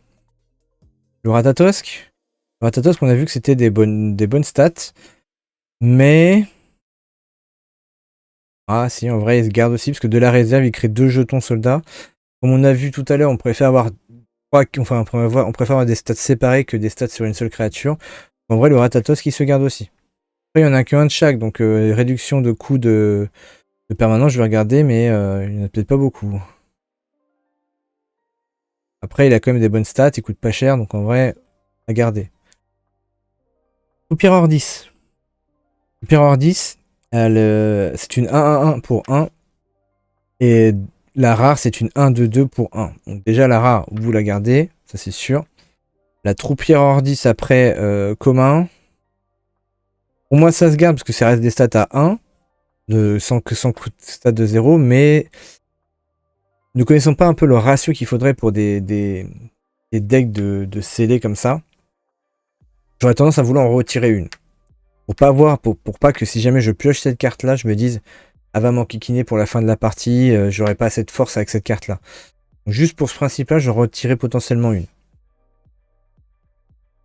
Le cadet Ordis, pour moi, c'est un des rares que tu vas vouloir potentiellement retirer. Parce qu'il a une stat à 0. C'est juste pour la stat à 0.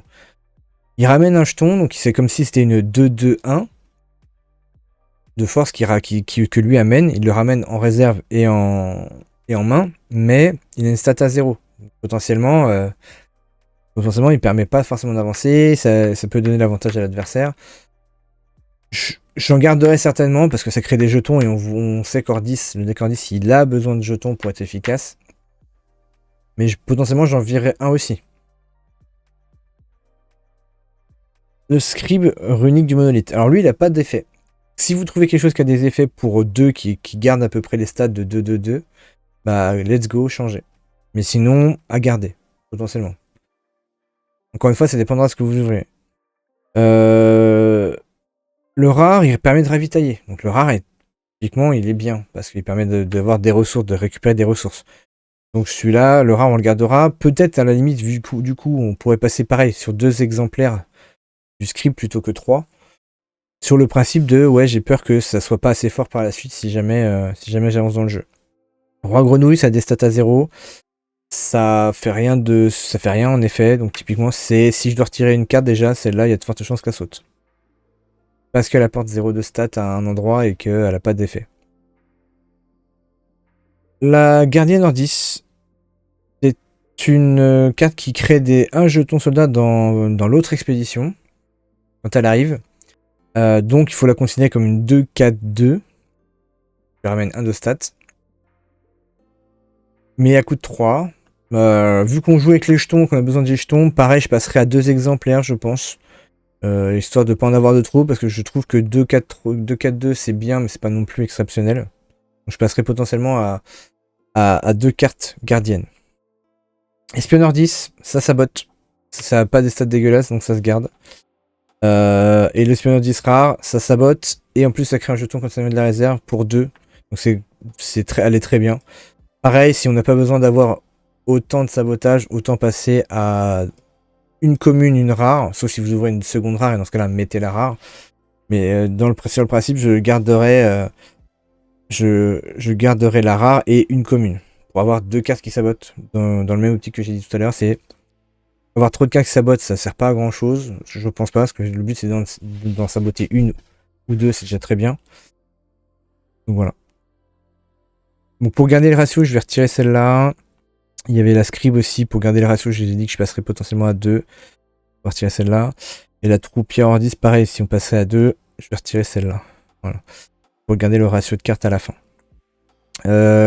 Kakoba, commandant de la Légion. Si vous contrôlez au moins 3 personnages, je gagne 2 boosts.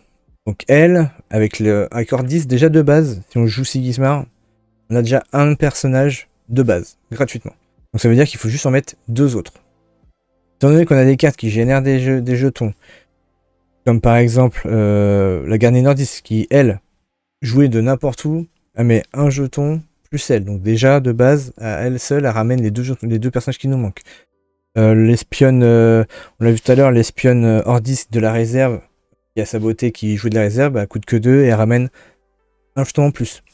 Donc, c'est facile de les avoir. Donc pour moi, le Kakoba, je le garde, il n'a pas des stats dégueulasses et c'est facile à avoir les stats. Donc là, je garderai même les 3 pour le coup. Sauf si j'ai besoin de faire de la place, dans ces cas-là, je retirerai potentiellement 1. Mais dans tous les cas, si je peux, je garde les 3. Et on arrive sur Jeanne d'Arc en personnage. Jeanne d'Arc, elle est bien. Elle est très bien. Mais typiquement, je pense que 3, c'est trop dans un deck à 30 cartes. Donc je retirerai une. On garde forcément la rare en premier et encore. En vrai, la rare ou la commune, pour moi, c'est plus ou moins la même chose, à part que la rare, elle coûte 1 de plus, elle ramène 2 jetons au lieu d'1, mais dans chacune de vos expéditions. Ah, si, la rare est mieux. Donc si on calcule le truc.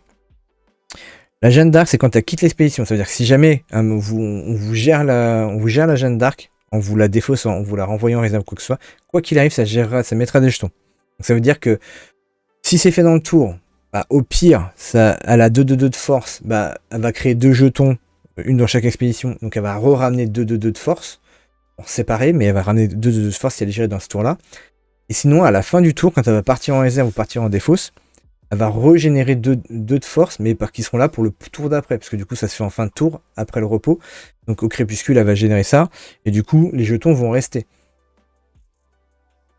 Donc pour moi ça se garde, mais par contre peut-être pas en 3 exemplaires.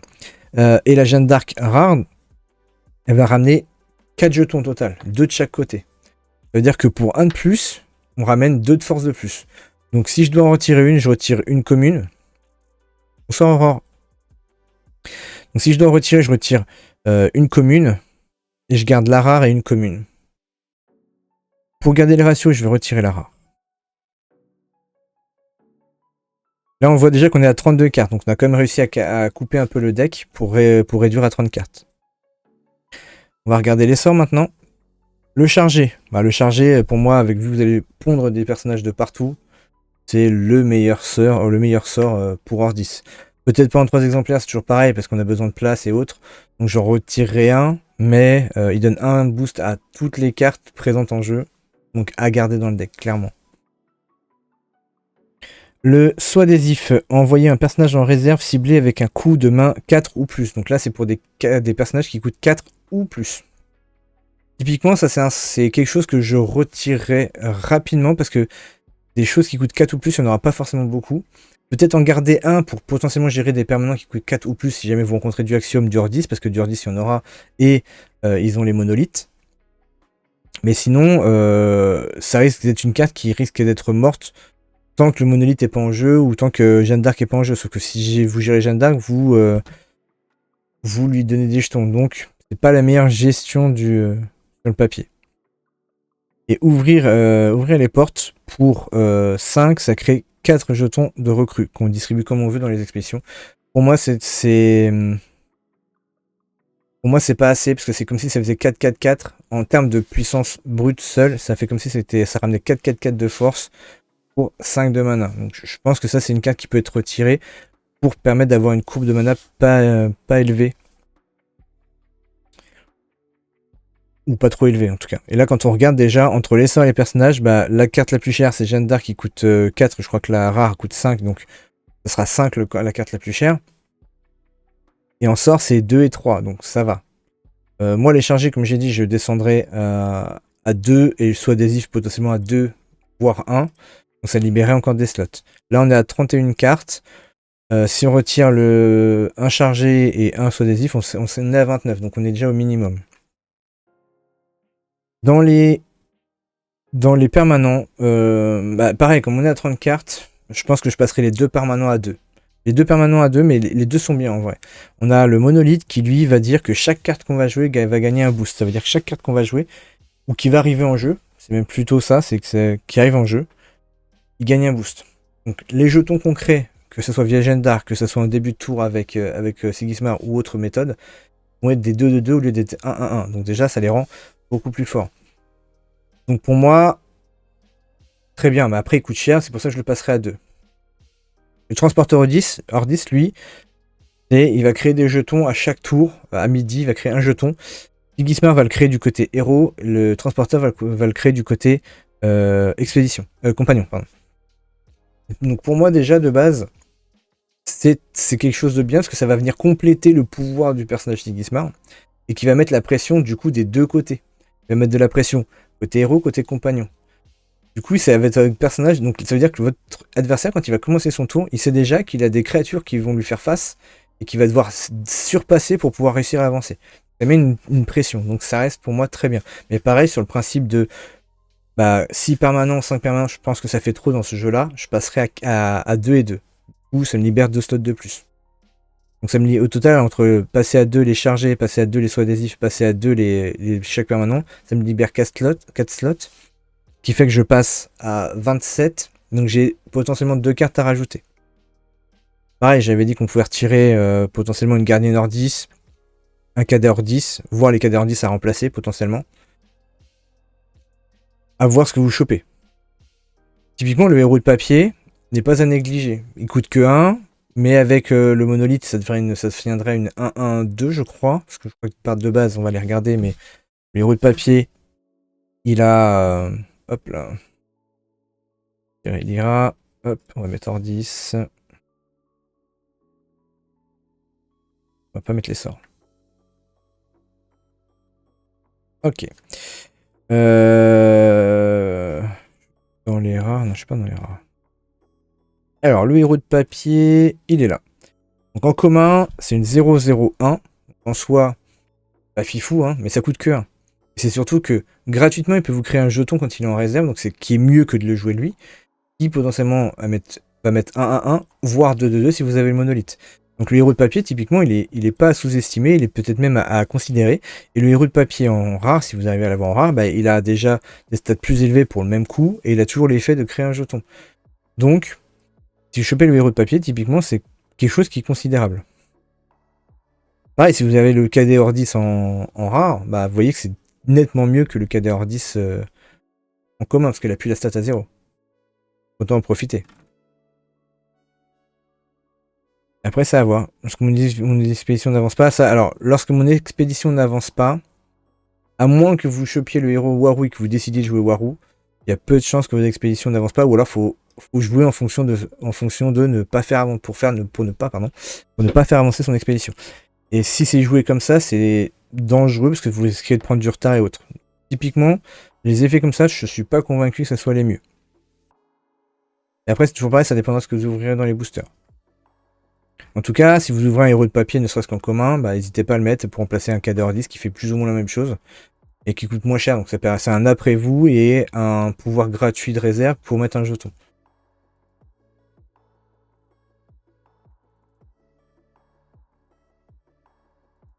Ok.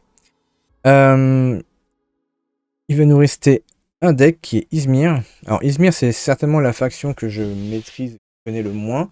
Comme Axiom, c'était une faction que je connaissais pas beaucoup.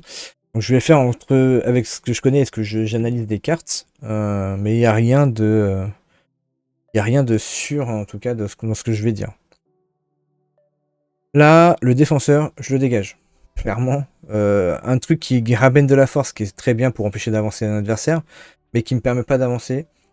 Dans un format scellé comme ça, où le but c'est quand même d'avancer et qu'on n'a pas forcément les cartes qu'on veut pour contrôler, moi je le vire. Disciple studieux.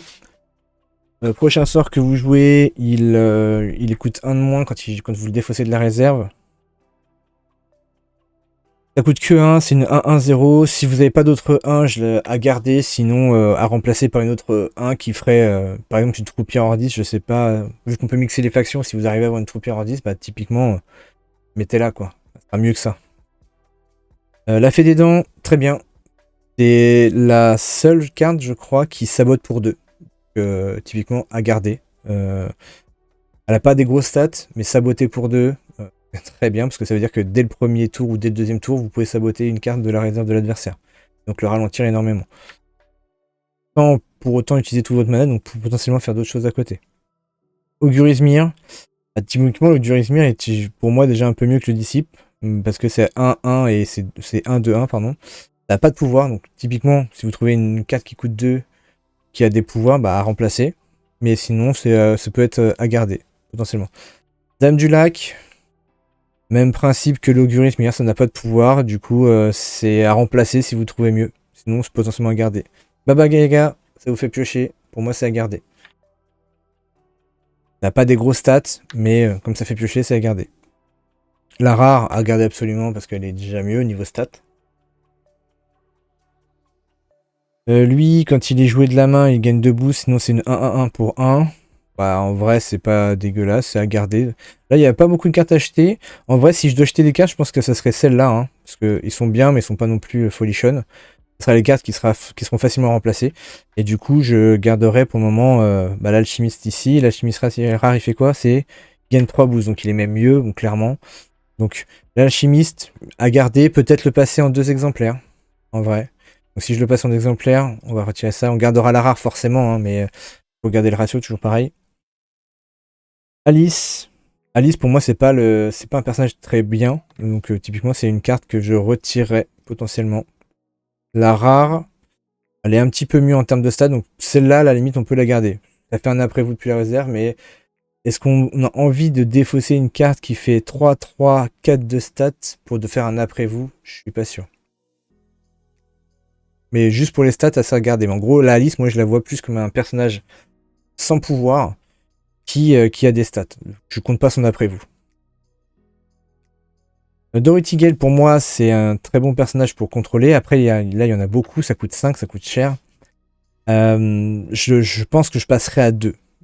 La rare fait quoi? Coûte plus cher de la réserve. Et son pouvoir, du coup, il est fait 2 fois. Typiquement, typiquement la rare, c'est peut-être une des rares cartes que j'aurais pas forcément envie de garder. Parce que je pense que l'effet de Dorothy, le faire depuis la main quand on joue, c'est déjà très bien. Et permettre de jouer pour 3 une carte derrière depuis la réserve, je pense que c'est mieux que de rejouer pour 5 pour refaire un pouvoir de renvoyer en réserve. Sachant que si vous la jouez en réaction au premier tour, ça veut dire que vous allez l'avoir en réserve pour le tour où vous serez premier joueur. Et si vous jouez pas Akesha, parce que si vous changez de personnage pour mettre autre chose qu'Akesha, ça veut dire que vous ne pourrez pas faire un après-vous. Et donc vous allez soit devoir la jouer avant, soit réussir à temporiser avec une carte qui coûte 1 pour pouvoir la jouer après. Et sachant que votre adversaire va faire en sorte de mettre une carte un peu merdique, pour pas que vous gériez peut-être sa grosse carte qui arrive derrière. Donc c'est pour ça que je trouve que la Dorothy en rare, c'est pas forcément la mieux. Donc typiquement, si je dois retirer une des 3 là, je retire celle-là. Sakarabrou. Sakarabrou, pour moi, il n'en faut pas beaucoup. C'est bien de pouvoir retarder l'adversaire en le faisant reculer. Mais typiquement, il n'en faut pas beaucoup. Je le mettrais même en un exemplaire en vrai. Ça peut être juste une surprise. Je pense que vous trouverez mieux en termes de stats que lui, parce qu'il coûte 7 quand même pour pouvoir faire son effet. Donc en général, c'est qu'on arrive déjà vraiment sur la fin de partie, donc vous en jouerez un, grand maximum 2 si jamais vous sortez. Et moi, la fois où on a fait pareil une partie avec toujours Davelf, où on a testé un peu tous les decks et que j'ai joué Izmir. Le tour où je pouvais jouer Sakarabrou, c'était un tour compliqué pour moi, où si je faisais qu'un, j'avais perdu quand même. Je le faisais, enfin, je l'avais pas forcément perdu, parce que je le faisais reculer, il fallait qu'il avance, mais il était tellement proche de la victoire que ça me paraissait pas forcément fort de pouvoir de le jouer maintenant. Donc typiquement, moi je ferais ça, pour réduire la courbe de mana. Donc je retirais, je garderais le rare, parce que le rare, il peut vous faire piocher quand vous jouez de la réserve, il fait le même effet, et il a un peu plus de stats. Pour pas monter le coup. Donc en vrai, le rare est très bien, mais les autres, je pense qu'à virer. Pour les sorts. Pour les sorts, Izmir, c'est la faction qui est le mieux pour les sorts, donc il y en aura certainement beaucoup à garder. Le sommeil réparateur, le endormi... Le endormi, je sais même pas si on a envie de le garder. Dans le plan de jeu Izmir, je suis pas sûr qu'on a envie de garder le endormi. On va regarder un peu les autres sorts, mais peut-être que l'endormi, il sauterait. Le zoo. Le zoo, ça reste bien. C'est renvoyé en réserve. C'est très bien. Il est jouable 2 fois. À part que la deuxième fois, depuis la main, je trouve qu'il est... depuis la réserve, je trouve qu'il est trop cher, pour le coup. Mais depuis la main, il est très bien.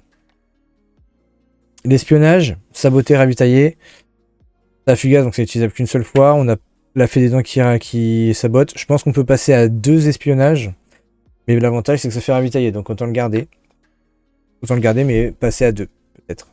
Pour avoir 3 sabotages entre la fée des dents et le sort. Portail de bannissement. Défausser un personnage ou un permanent. L'un des meilleurs contrôles. Aucune condition pour gérer le truc. À garder, je pense. Furie de Kraken. Furie de Kraken, je pense que je passerai à 2, voire 1 exemplaire. Ça coûte 5, ça coûte cher. Mais... vu qu'il risque d'y avoir pas mal de Hordis, vu que Hordis est un des starters les plus forts, et ben ça gère tous les jetons. Je rappelle ce que fait le Fury Kraken, c'est on renvoie en réserve jusqu'à 3 personnages ciblés avec un coût de main de 5 ou moins. Les jetons sont considérés comme des personnages qui ont un coût de 0. Ce qui veut dire que vous pouvez cibler 3 jetons sans atteindre la limite des 5. Ce qui veut dire que vous gérez des jetons pour 5. Donc s'il a... son monolithe qui lui permet d'avoir des jetons 2-2-2, bah vous gérez 6 de force pour 5. Et potentiellement, vous pouvez prendre une carte qui coûte 5 de votre adversaire. Vous dites, tiens, ta carte à 5, elle dégage, et en plus, tu rajoutes les 2 jetons, parce que ça ne vous fait pas dépasser les 5. Donc vous gérez 3 personnages facilement contre Hordis. Mais comme les autres decks n'ont pas forcément jetons, à part peut-être Axiom, bah, je vois pas l'intérêt d'en avoir 3 exemplaires, en sachant que gérer quelque chose à 5, 3 cartes pour 5, c'est compliqué, parce que vous allez souvent avoir des coups peut-être de créatures à 3, donc vous allez pouvoir en gérer qu'une, parce que l'autre ça va faire dépasser le maximum et tout. Donc c'est pour ça que j'en mettrai qu'une. Et une en surprise, et c'est vraiment focalisé Axiom Hordis. Et donc si j'en mets qu'une comme ça, donc je libère 2 slots de plus. On arrive, là on était à 26, on arrive à 24. Ça nous permet de me rajouter 5 cartes de plus. Donc il y aura de quoi faire avec les boosters qu'on va ouvrir et autres.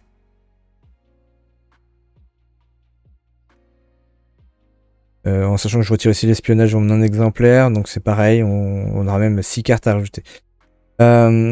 Moi c'est comme ça que je verrai un peu la déconstruction du deck pour pouvoir passer à 30 cartes avec mes 3 boosters. Et pour essayer de gagner en efficacité au niveau des au niveau des personnages. Par contre, si je rajoute des cartes, je pense que je rajoute en priorité des personnages parce qu'on a très peu de personnages, en vrai. Si on regarde, est-ce qu'on a le ratio? On n'a pas le ratio, mais on doit être à peu près égal en tant que personnage. On a les mêmes pourcentages de chance, donc ça veut dire qu'on doit avoir... Ouais, c'est ça, on a autant de personnages que de sorts. 50-50, j'ai l'impression que c'est un peu trop fort. C'est pour ça que les furies, je passerai à 2. Portail de bannissement peut-être à 1. L'espionnage à 1 aussi pour réduire les sorts, pour réaugmenter ce pourcentage de personnages. Par contre, je chercherai potentiellement des personnages qui peuvent avoir du contrôle. Je sais pas ce qu'il peut y avoir comme faction, mais il peut y avoir potentiellement du marchand de sable qu'on peut avoir chez Lyra, qui va pouvoir endormir une créature, que ce soit les vôtres ou l'adverse, donc ça permet d'avoir un petit contrôle. Le sommeil réparateur, du coup, vu qu'on a beaucoup de sorts, bah, typiquement je le retirerai peut-être aussi. Même s'il coûte que 1 depuis la main. Ah, 1 depuis la main, ça peut se garder quand même. Et comme on voit là, le coût de mana est quand même assez élevé. Donc le fait de réduire les Kraken va aussi réduire grandement la courbe de mana, je pense. Qui je trouve est assez élevé pour un format scellé. Ce que vous en pensez, n'hésitez pas à me faire des retours hein, sur... il y en a qui sont arrivés après. En gros, on a fait tous les starters et on essaie de déterminer les cartes qui seraient facilement retirables pour passer à 30 cartes, parce que le format starter boosté, c'est 30 cartes avec 3 factions, et avec 3 factions maximum dedans, et on n'a pas de limite de rare, d'unique ou de nom de cartes. Mais le mieux c'est quand même de passer à 30 cartes, et donc on a essayé de voir les cartes qu'on pouvait facilement retirer, et voir si derrière on était en dessous des 30 cartes, et voir combien de slots on a libéré pour me rajouter des cartes.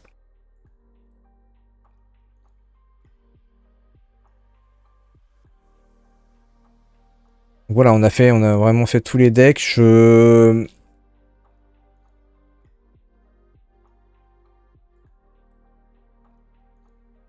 a bu mes paroles. J'espère que t'as pas été bourré du coup. Mais ah bah tant mieux si ça vous a plu. Salut Folk. Cette fois c'est toi qui vas me regarder. Donc là ce que je disais c'est qu'en gros on est on a passé en revue, on fait tous les starters pour voir ce qu'on pouvait retirer comme cartes pour le format starter boosté essentiellement, voir les cartes qui sont assez évidentes à retirer, enfin ce que moi j'estime évident à retirer, ou qu'on peut trouver largement mieux en ouvrant nos boosters. De toute façon on arrive sur la fin du stream, je sais pas s'il y en a qui ont des questions, donc n'hésitez pas à les poser avant qu'on termine tout ça.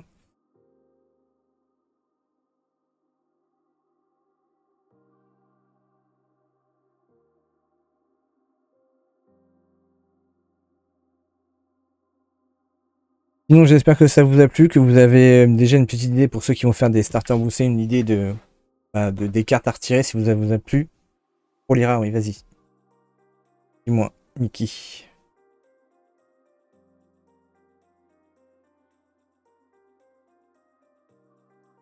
Pour Lyra. Marchand de sable à mettre. Pas forcément à mettre, ça dépendra vraiment de ce que tu as comme contrôle ou pas. Comme j'ai dit, le marchand de sable, c'est bien pour contrôler, ça permet d'endormir aussi bien de vos créatures pour les garder pour le prochain tour, ou une créature adverse, si je dis pas de bêtises, je suis juste en train de pas dire de bêtises quand même. Et normalement, le marchand de sable vous permet de cibler un personnage. Et c'est pas marqué un personnage que vous contrôlez. Marchand.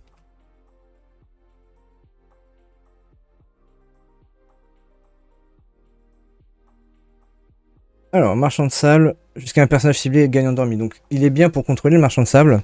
Ça peut... Le marchand de sable rare, je pense qu'il la met, parce qu'il peut faire gagner des boosts à une créature que vous endormez pour vous. Donc ça, pour un tour d'après, si jamais vous voyez que vous gagnez largement et que vous n'avez pas forcément besoin de mettre une créature, vous pouvez dire celle-là je l'endors et ça me permet de la booster pour le tour d'après et je la garde pour le tour d'après. Sinon ça permet de temporiser le tour de l'adversaire en disant je t'endors ta créature, tu n'avanceras pas, ça me permettra d'avancer. Mais c'est pas forcément à mettre parce que ça a une stat à 0. En fait, les stats à 0, j'essaie de les éviter le plus possible. Moi, ça serait quoi mon starter que je prendrais? Il y a de fortes chances que je parte sur Ordis. Ordis ou Muna, dans tous les cas, parce que je pense que c'est un des plus forts. Potentiellement Axiom, parce que j'avoue que j'aime bien le... Je commence un peu à aimer le côté du deck. Muna c'est fort. Je préfère Ordis à Muna, comme j'avais dit dans une autre vidéo, parce que Ordis apporte la même chose que Muna, grosso modo. À part que Muna, il met sur une seule carte le marqueur, alors que Ordis, il va séparer les stats. Il va mettre 1-1-1 en plus comme Muna, mais ça sépare les stats. Donc, pour pouvoir gérer le bonus du personnage, il faut gérer 2 cartes, alors que pour Muna, il faut gérer une seule carte. Là où c'est fort Muna, c'est les ancrés, mais comme dans les starters boostés, tu peux mixer les factions, bah, tu peux réussir à choper des ancrés de Muna dans un Ordis par exemple. Donc ça se rééquilibre un peu plus. Mais oui, Muna, pour moi, Muna c'est un des decks les plus forts avec Ordis. Je les ai mis en top S la dernière fois qu'on a fait une tier list pour le format starter boosté. Mais oui, donc du coup pour le marchand de sable, moi... potentiellement, je mettrais la rare si je chope la rare. L'autre, c'est seulement si j'ai pas assez de sorts pour jeu de gestion. Mais ce serait pas, c'est pas forcément obligatoire. Oubliez pas quand même pendant l'événement, si jamais vous faites un starter boosté, c'est que entre les matchs, vous avez le droit de revoir votre deck. Là, il n'y a pas de j'ai une decklist, une fois que j'ai mon deck, je n'y touche plus. Non, vous avez le droit de changer des cartes. Si vous vous rendez compte que ces cartes-là, au final, c'est pas assez intéressant, bah, vous pouvez changer. Donc faut pas oublier ça, parce que ça peut être important justement pour rééquilibrer. Si vous voyez que au premier match vous êtes fait un peu avoir parce que cette carte-là n'a pas suffisamment bien fonctionné et tout, bah, vous pouvez changer des cartes entre temps.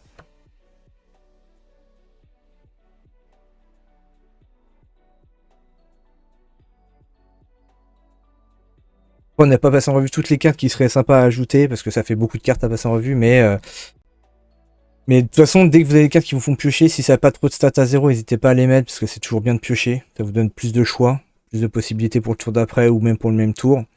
Même du ravitaillement, je considère que le ravitaillement, c'est comme de la pioche. À la différence, c'est que ça sera jouable qu'une seule fois par rapport à la pioche. Le ravitaillement, ça reste fort, parce que ça vous donne de la ressource. De la ressource à utiliser. Que ce soit du contrôle, que ce soit des personnages, des permanents, ça peut être intéressant. Mais faites attention, surtout faites attention avec les stats à 0. Vraiment. C'est ça qui peut vous mettre dedans, ou alors il faut vraiment que vous soyez très très bon, et que si jamais vous jouez avec des stats à 0, il faut que vous anticipiez toutes les expéditions. Il y a un ami qui va m'aider vendredi avec un petit verre à la clé. C'est cool. Donc si jamais vous jouez avec beaucoup de stats à 0, comme par exemple si vous voulez tester le deck Lyra, ce qui est pas déconnant si vous avez des bons boosters, mais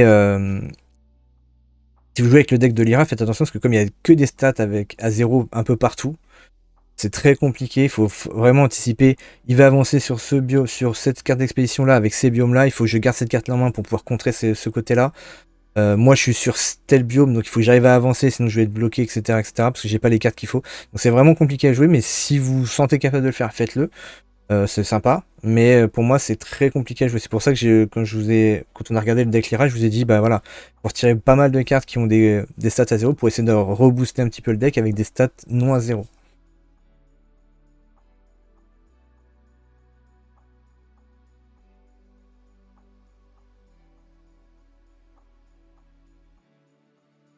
Sinon,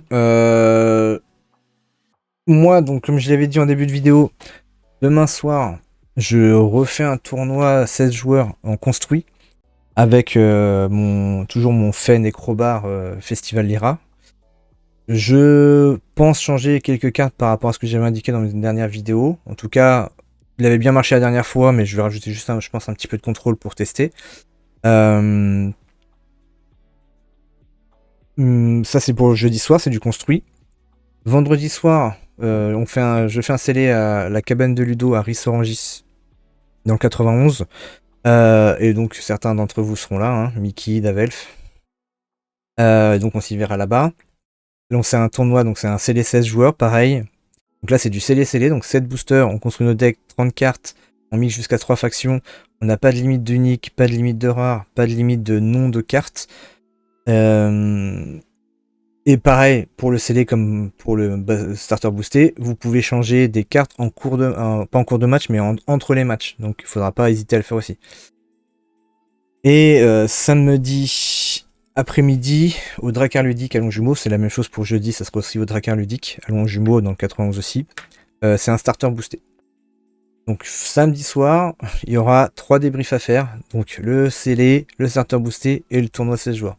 Donc on se fera ça samedi soir de 21h à minuit. On se fera le petit débrief de tout ça. Pareil pour le deck de Festival Lirage, bah, je vous dirai ce que ça a apporté, le fait de rajouter du contrôle. Voir pareil, est-ce que je voudrais remodifier ou pas, si je reviens en arrière, si je rechange d'autres cartes derrière. Mais voilà, on fera un petit débrief de tout ça samedi soir. Et en plus, on devrait bientôt...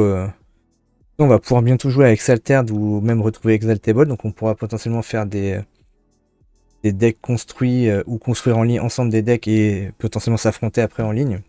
On pourra le faire. Donc ça sera cool à partir de la semaine prochaine pour améliorer les lives. Place le bonjour. Ah, Flavien me place le bonjour. Très bien. Ouais, grave, trop hâte de jouer en ligne et j'espère que Board Game Arena va arriver vite. Qu'on puisse tester avec nos propres decks plutôt que de devoir magouiller pour importer nos uniques et autres. Ça va être cool.